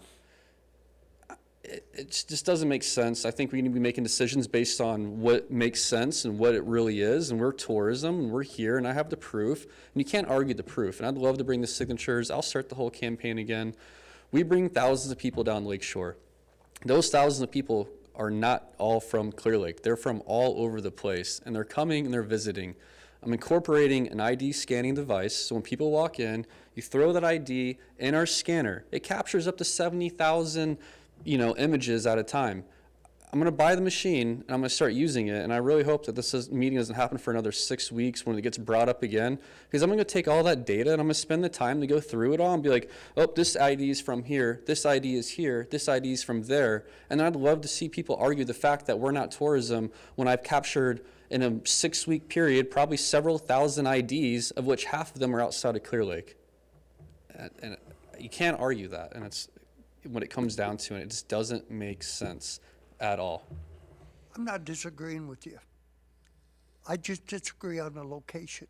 But why? There are plenty of locations that are not on the lakeside. You've restricted us. Like I don't know if you've ever been to Mexico. I have.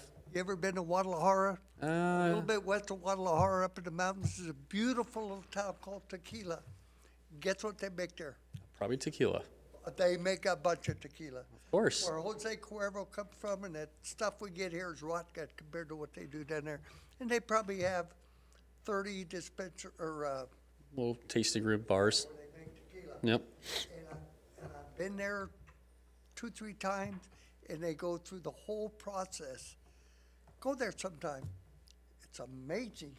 Whoever came up with the idea how to make them tequila out of this big bowl that came out of the ground, you know? And you're right, that's what people come for, to see, and they're gonna come more. I just don't agree with having it on the lake shore.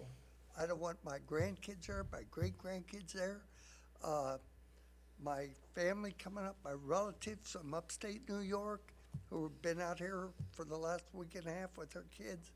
I don't disagree. I've done a 180 on this marijuana stuff. But I feel I won't even say it's my responsibility to kind of limit as to where this stuff is.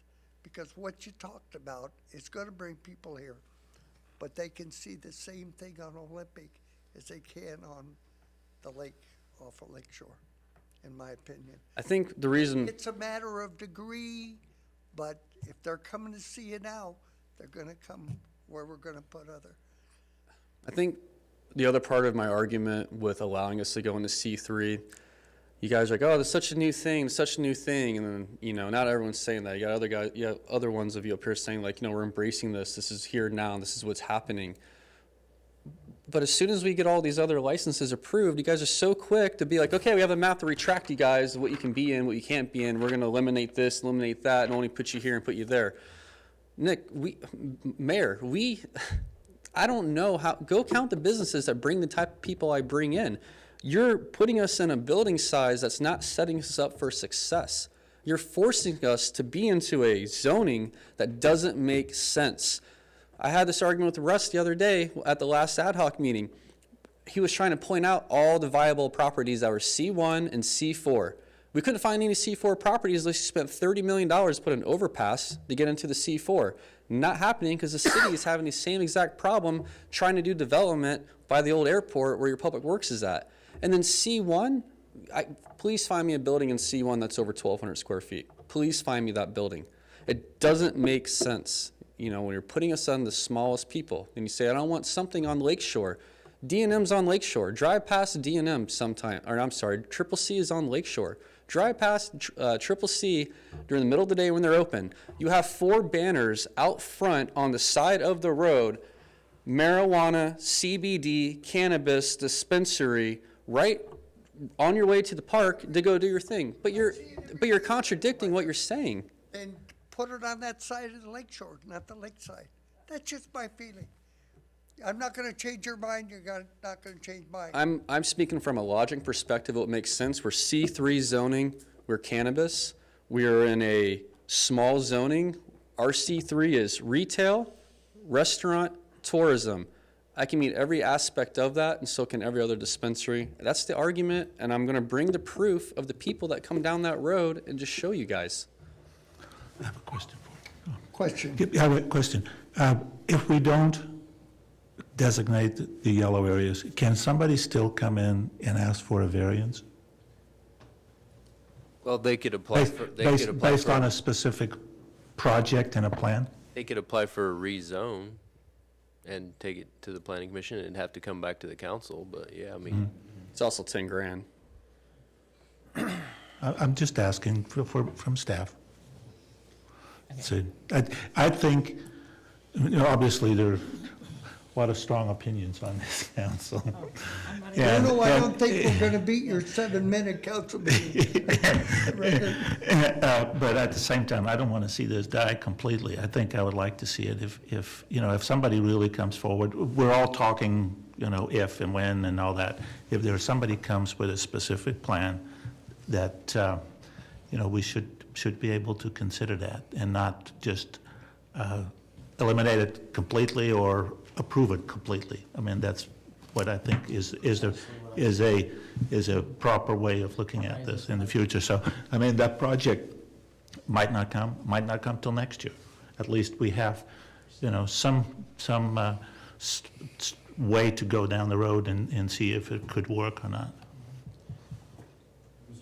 Hold on, we got a couple. The rest is up to. Joyce, you had go ahead. The idea behind the new zoning code is going to replace the old zoning code that Chris keeps referencing. The idea is to start with a new plan. And I think Councilman Slutin is correct in the way we've set the zoning code up will be what's called a combining district. And so you can take pretty much any commercial property and apply the CB cannabis district to one parcel and ask for rezoning. So that would be concurrently with a use permit, you could do that and go forward and request it. Well, yes, it takes more work, it's more expensive, but that would be one way to look at it. And if we were to get an approval of something like that, then we might be thinking maybe we should think about something different there. But right now, the way the direction is, and the way I've got the direction for me, in terms of preparing the zoning map for the city, is to not include that expansion area. So, okay, my turn, because everybody's done really good. Are you through, Chris? Because I'm going to let you finish I just want to say yours. one more thing that's outside the C3 about resource protection. When you look at resource protection, it's not about just putting a house there. You can actually put trees, vineyard. It's a lot of commercial type opportunities. I mean, what would you consider a vineyard? Not a residential. It would actually be commercial. So I think we need to. We're not going to have resource protection. Yeah, I'm just saying. It was just mentioned RP. Code, it's not going to have resource protection. Okay, never mind then. So that's irrelevant. So I'm done, unless there's questions. Okay, so I don't need to ask you anything. I just wanted to make sure you had your time to get through. Yes, ma'am. So, Thank you. So we can end this because I have not decided permanently on anything. Everybody had really good things, and unfortunately, I had some personal things that went on, and I wasn't really able to do some stuff. I would like, since we're going to do overlay maps, and this is going to come back, I would like to include the yellow part on the Main Street because we can, and look and see how that is. I don't want to throw it all out yet, but I can't make a decision tonight because I haven't had time to research it, to see if this is something feasible that I want. I am one to say, oh, yeah, no. But after listening to everybody, I need some more time to think about it. So I don't want to just throw that all out the door. So I just want to let you know, yes, come back. But, I may see this a different way.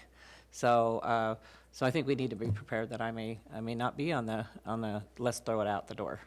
So I just kind of wanted to throw it out there so that when it comes back and I say, oh, I changed my mind, or I may, then I'm not yelled at for doing that. So we can move on though, I think. So, Just be, let's oh, sit yes, up. go ahead.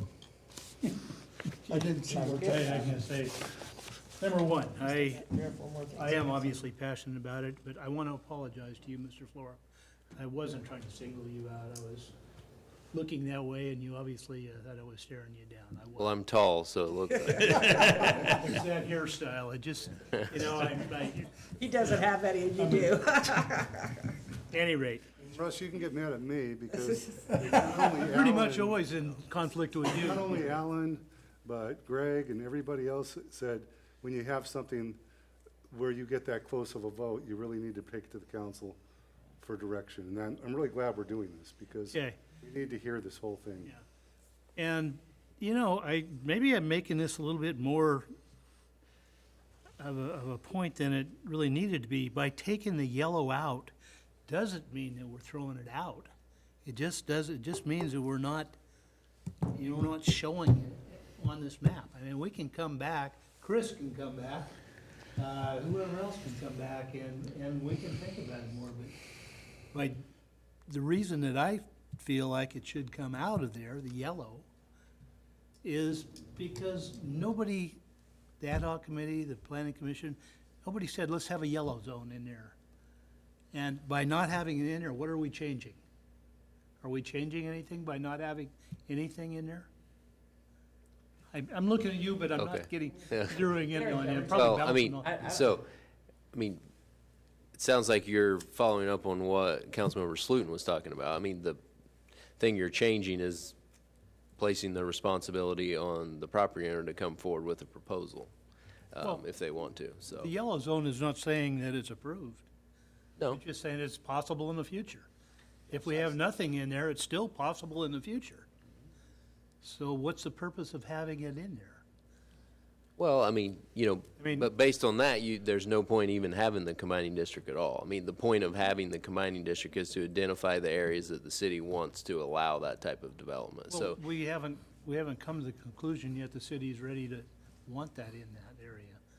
Yeah, I know, that's where we're trying to get. Yeah, I understand. We're not, Well, that's why I asked earlier. we decided we wanted to have it in there, then it would be orange. That's why I asked earlier, where did this idea come from? You say the city. Where'd it come from? It came originally from the ad hoc committee. Are you talking about the yellow? And then it Yellow went to the came from planning the ad commission. hoc. Now we're looking at it. It really didn't. So where did it come from? I don't know where it came. Yeah. Okay. so it Mr. came Sabatier, Blame Bruno. 10 minutes. Blame Bruno. And it was a Must be 2-2 campaigned on, vote. so he has And to if try to make Mr. it happen Hughes now. had been there, it would have been a 3-2 Well, against. yeah, I mean, I'm not trying to defend what happened. I don't know why I need to doesn't defend matter. that. Let's I'm move just on. But saying. it doesn't need to be there, it's not taking anything out. Okay, well, it's here now, so we need to have some direction from the council, hopefully, on don't think it whether belongs to there. include it or not. We got the direction. No, we have not got direction, Gary.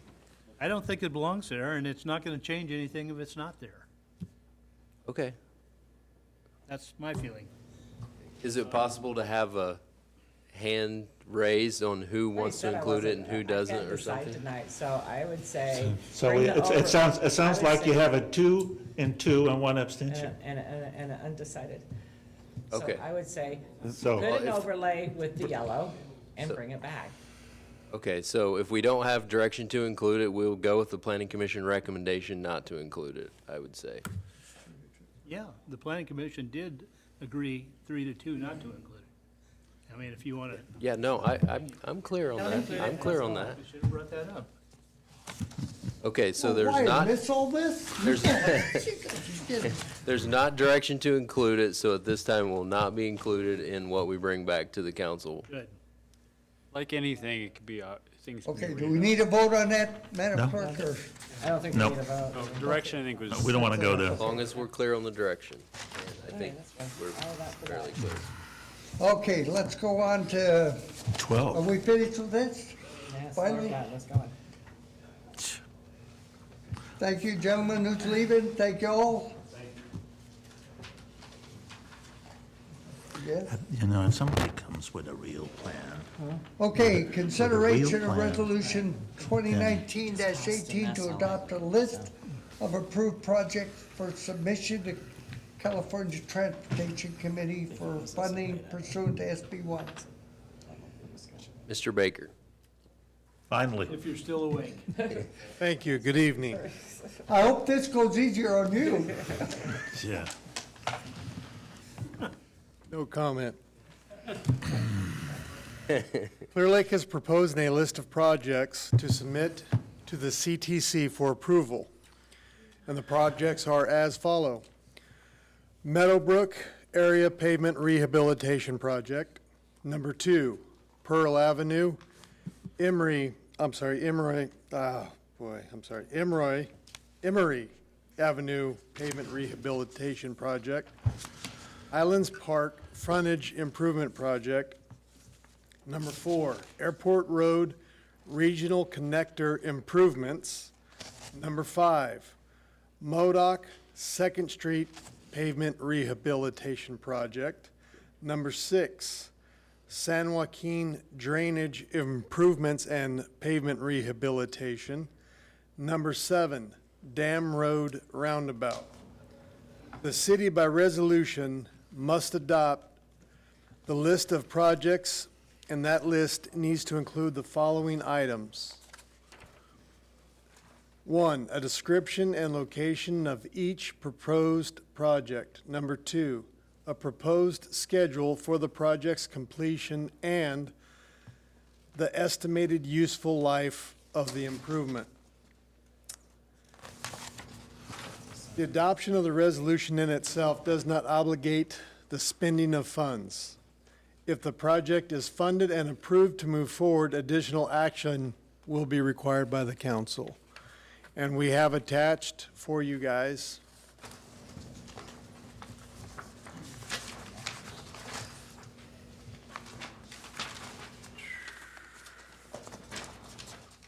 Exhibit A, and that goes into detail of the projects. And that gives you the items that they're looking for as far as the estimated useful life, the proposed scheduled completion, and the cost estimate.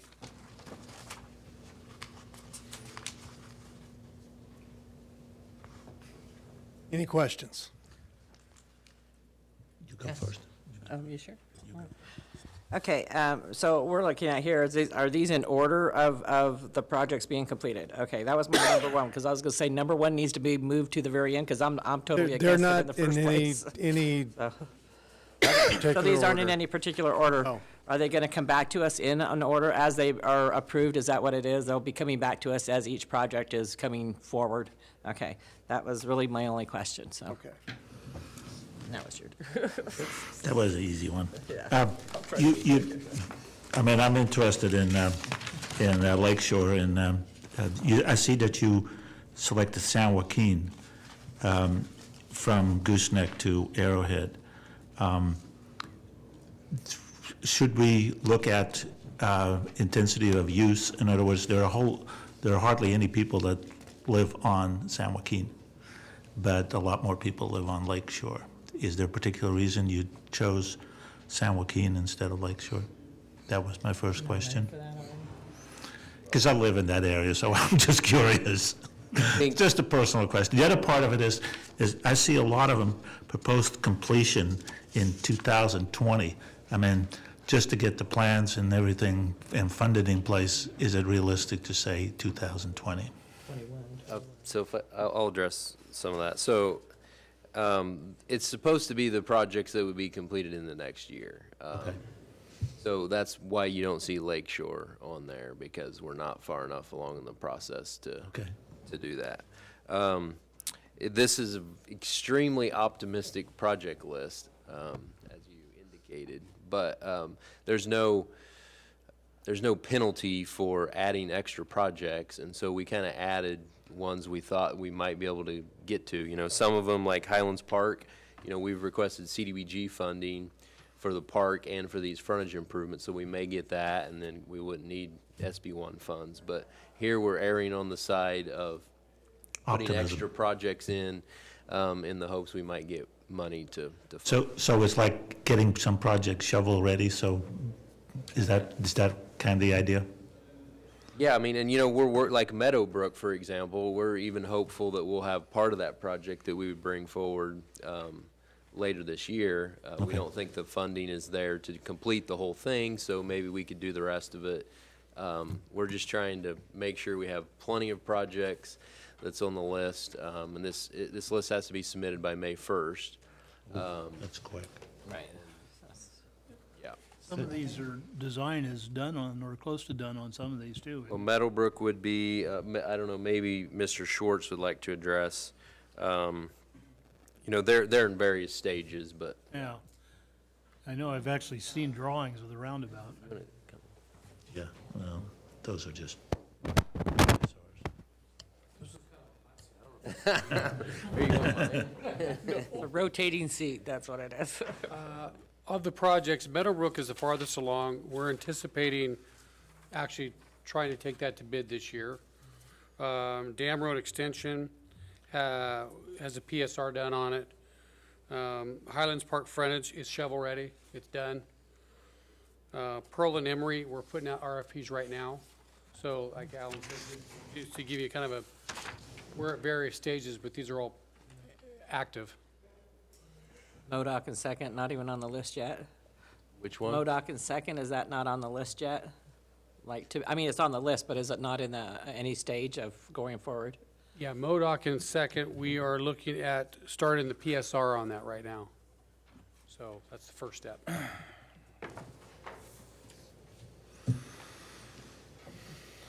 So, as far as the thing that concerns me really about this is the completion dates as proposed here. I don't think that's probably going to be too realistic, or we'll see how that goes. But we just figured out how much we could save by putting these RFPs out in January-ish.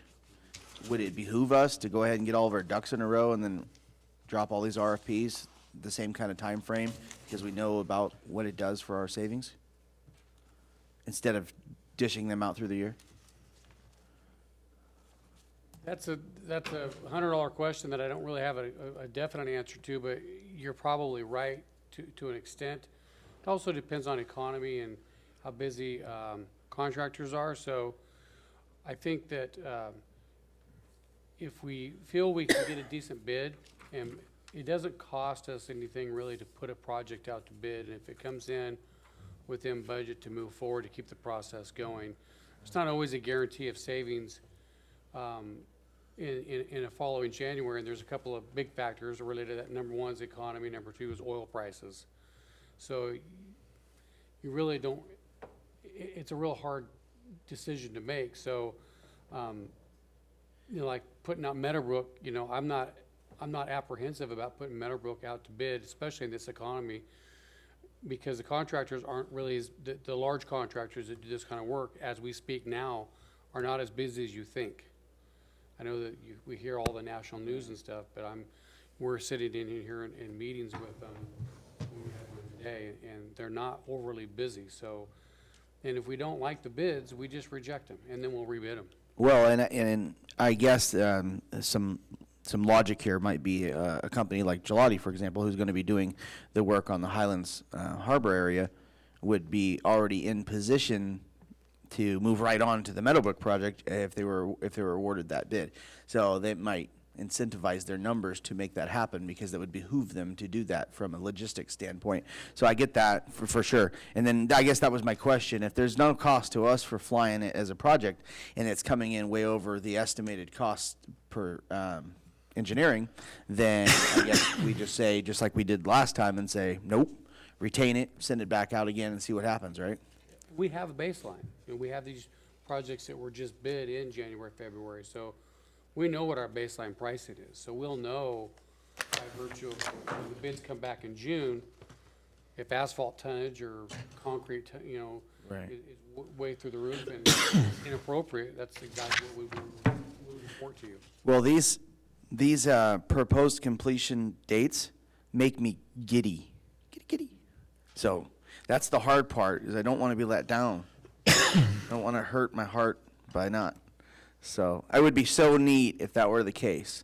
But, I mean, if we're, just in all fairness, if we're shooting for public record on this stuff, we kind of have a history of saying we're going to do things by certain dates. And I'm a big believer in under-promise and over-deliver. So that kind of thing we might want to take into consideration on some of this when we start realizing timelines that are realistic. I would love to see these things take place. I absolutely would love it. And I like the idea of setting that bar high, but we tend to not hit our bars. So just as a thought, just keep that in consideration because it does behoove us to make our clientele, the citizens of our community, feel confident with the numbers that we're projecting. I get what you're saying. I totally agree. I think the reason on the SB1 funding that we are overly aggressive, knowing that this list is probably not accomplishable, is because you don't get a second chance after May to Gotcha. put in for more SB1 projects. Totally, I get it. So that's the main reason. Totally understand that. Thank you But so much. realistically, you're gonna see Meadowview, realistically, you're gonna see Emory and Pearl. Realistically, you're probably gonna see Highlands Park frontage.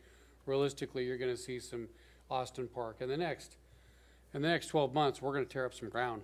I'm super excited about that, so. Yeah, so just for clarity, the only real limitation on this action is you can't get SB1 funding, you can't spend SB1 funding on a project if it's not on this list for the year. The rest of it is, our target, so. Solid on taking it. A lot of these projects are on 2 or 3 funding lists. There's CDBG, Measure V, SB1. We're gonna land that plane one way or another. One way we're gonna I get it. love it. I love the theory there. That's awesome. Okay, public comment, anybody from the public? Yeah, let's move this along. We'll bring it back to council for action. I move that we adopt resolution. Don't go ahead. Go ahead. You lucky adopter. Resolution 2019-18, a resolution of the City Council of the City of Clearlake adopting a project list for submission to California Transportation Commission for funding under provision of SB 1. Second. And RMRA. I have a motion and a second. All in favor? Aye. All opposed? Carried. Which brings us to item 13. Road maintenance plan for 2019 season. Mr. Ford. Turn it over to Mr. Baker to give you a summary. Good evening again. Again, this is a discussion. We're here and ready to start grading. And this is the plan. Plan is May 6th, we're going to start grading. And we're going to start grading in the avenues. And we are starting in the avenues because in that area, all of the city of Clearlake needs grading.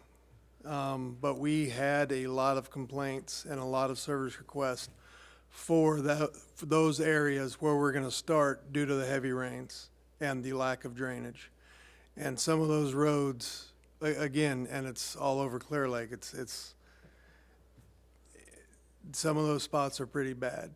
Some of the service requests are complaints about elderly people that have medical conditions, and we need to address some of those situations as far as, elderly people with medical conditions need to be addressed, and they need to be addressed quickly. And the crew is going to be broken up into 2 different crews. We're going through a process right now of hiring and filling up some of our available spots on the crews to get more crew members. And we're going to have a crew that is committed to grading. That's all they're going to be doing. They're going to be grading. And the other crew is going to be doing the crack sealing, potholes, and the other miscellaneous work that needs to be addressed. The grading crew is going to be a 6 to 9 personnel crew. The pothole and crack sealing crew is going to be 4 to 6 crew members. They're going to be working Monday through Friday, alternating Saturdays. They're going to be working 10-hour days. And the grading crew is going to be going off of those checklists we talked about last council meeting. They're going to be looking and addressing and seeing what needs to be addressed as far as when they start the grading process. The grading process consists of, we call Dig Alert. We have to notify Dig Alert every single time, no matter what. Dig Alert has to be notified. It's the law. It takes Dig Alert usually 48 hours, if that. They're usually pretty quick, that they come out, dig alert. I don't know if some of you guys may not know. They come out, they mark the utilities for us. That way, our crews know what kind of lines and what kind of utilities are there.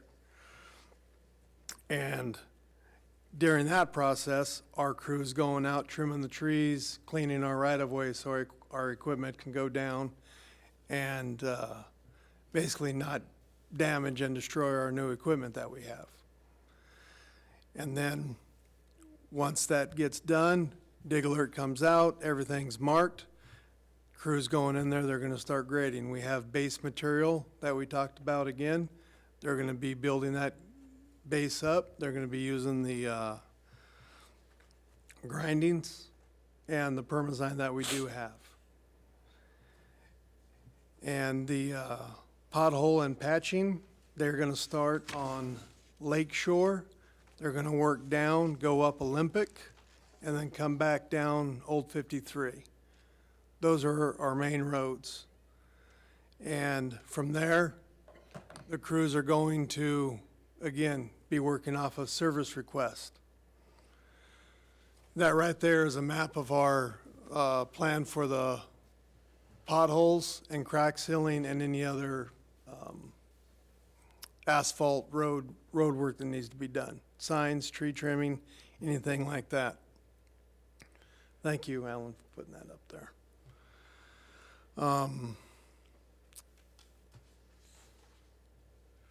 Yeah, so just to show you the map a little bit more, we plan to integrate this into our website, but the blue lines are what he's talking about with the sort of pavement rehab crew and the first phase of what they'll be focusing on. And then we'll turn that off. The green that you see here is all of the public gravel roads within the city. And the plan is to start, as he kind of mentioned here, but this section here in the avenues is where he plans to start and do the first phase of grading. So this is from basically between 18th and 30th Avenues.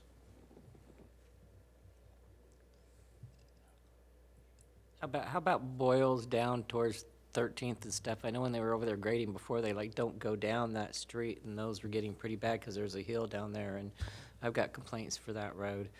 And I went down it. It needs graded because it's just been washed out. Nobody ever seems, the city never, when we do grading, it never goes down that area. So just a kind of heads up that you might want to check it out. It's gonna be done. Okay. It's gonna be done. And Is that 18th through 30th or 18th through 40th? 30th. This is 30th, yeah. that's the first phase. That's our, we wanted to give the council a plan. We wanted to give the city a plan. That's our plan of where we're gonna start. And also, you guys need to understand too, that accidents and emergencies do happen. Okay? And the grading crew may get pulled off of grading for an emergency situation or something. Hope not, but sometimes things do happen. But that's our plan. That's where we're gonna start grading, is right there from 18th, working our way up to 30th Avenue, and then working east to west. How about, oh, go ahead. Go ahead. How about requests that came in for, from last year? I know out in the park, I was called by a couple of people and told them to come in to the city and fill out a form because their properties were just, the road was underwater. They couldn't get there. Are those requests saved and gonna be addressed, or? Yes, they are, Mayor. They're gonna be addressed, and doing the drainage is part of the grading process. They're gonna put in the drainage that needs to be installed, and we're gonna be fixing the drainage issues before they start to grade. Yeah, because there was a couple areas where it's just underwater. Yeah. Period. The whole darn road. And as long as they're public streets.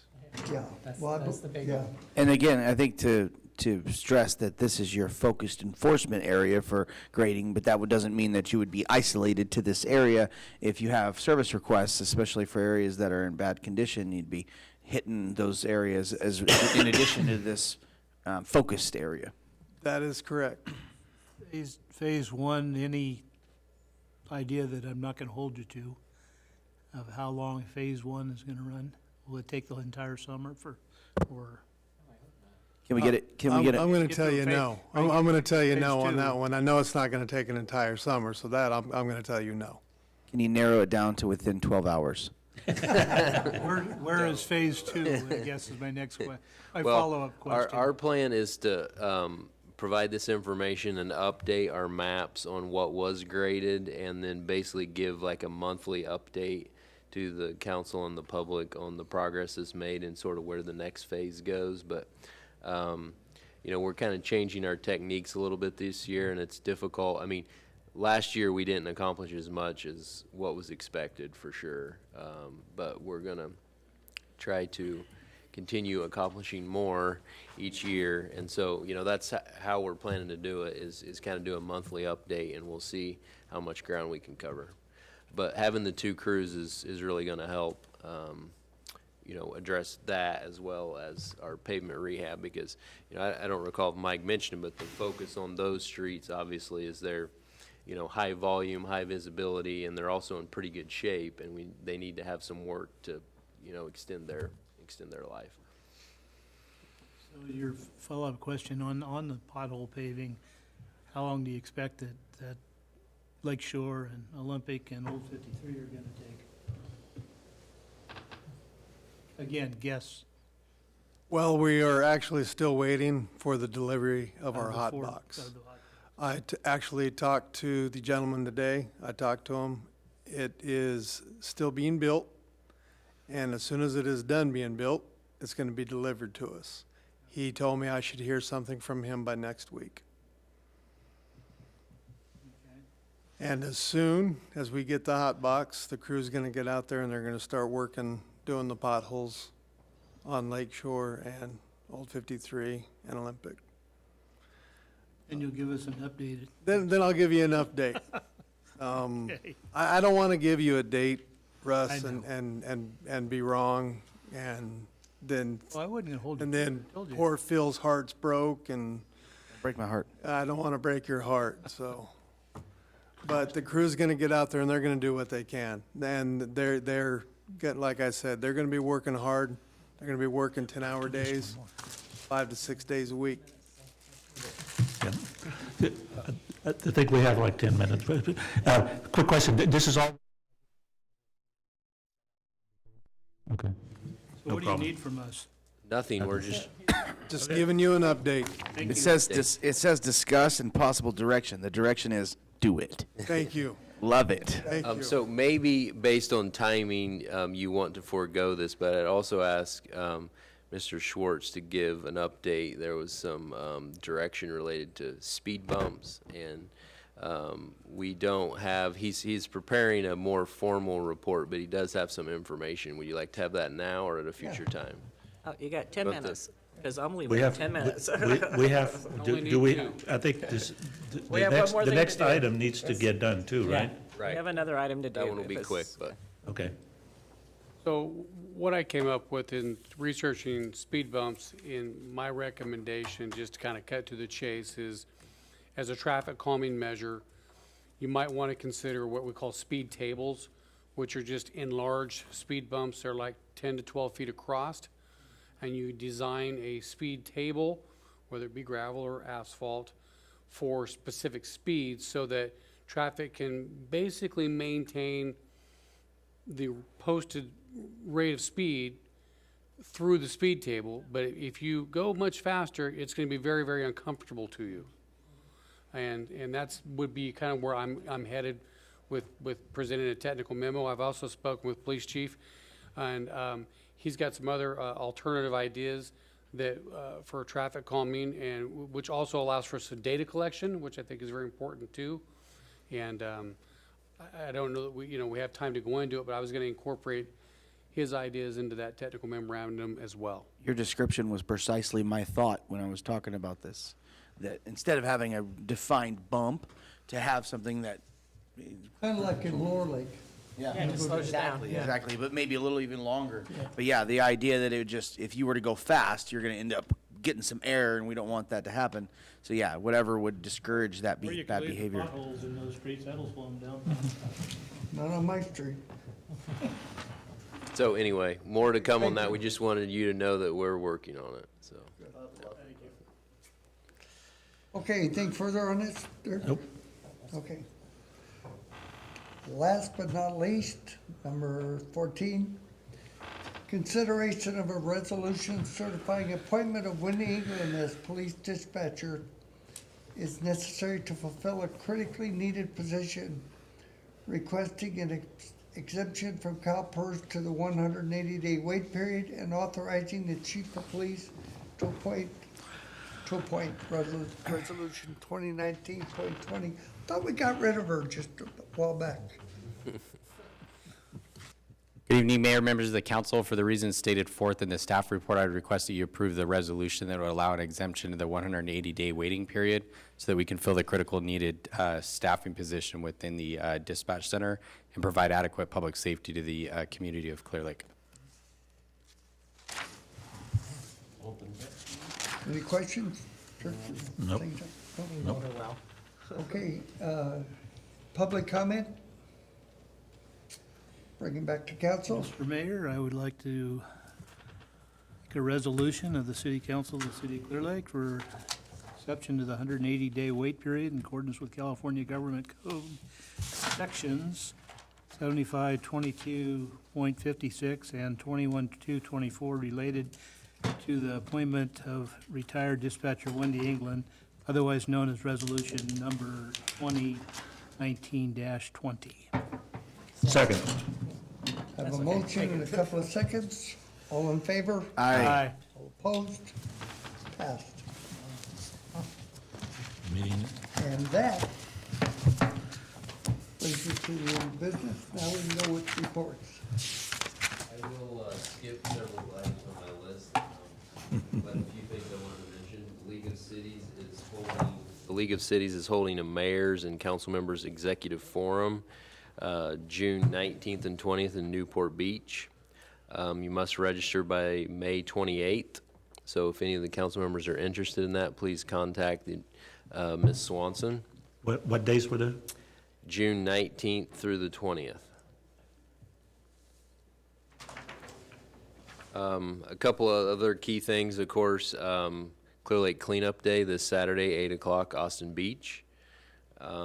We also have our spay and neuter clinic at the community center coming up on May 5th, as well as the circus at Austin Beach. And then the last thing I wanted to make sure and mention, we released a press release this week, but those residents interested in outdoor cannabis cultivation permits, those must be received by next week, Tuesday, April 30th. Permit fee is $250 and can be obtained at the Clear Lake Police Department, allowing cultivation of up to 6 plants. And so those found to be cultivating illegally will be subject to fines and immediate abatement. That's my report. George? I have nothing to report. I'll keep mine for next time. I also have nothing of value. A very short report on Tuesday, accompanied by Mr. Flora, Mr. Slotin, Chief White, Mike Dean, and Chief Willie Cepeda, went before the Red Bud Health District, applied for a grant of $41,000 that would provide the funds to finish our emergency evacuation shelter, and we were successful in that grant request. Remained of that, I see blue arrows painted in the pavement outside of the community center, which I assume is probably marking underground utilities where we're going to dig into the sewer, connect to the sewer. That's my report. And I have nothing. So we will adjourn at almost 10 o'clock. Thank you. That-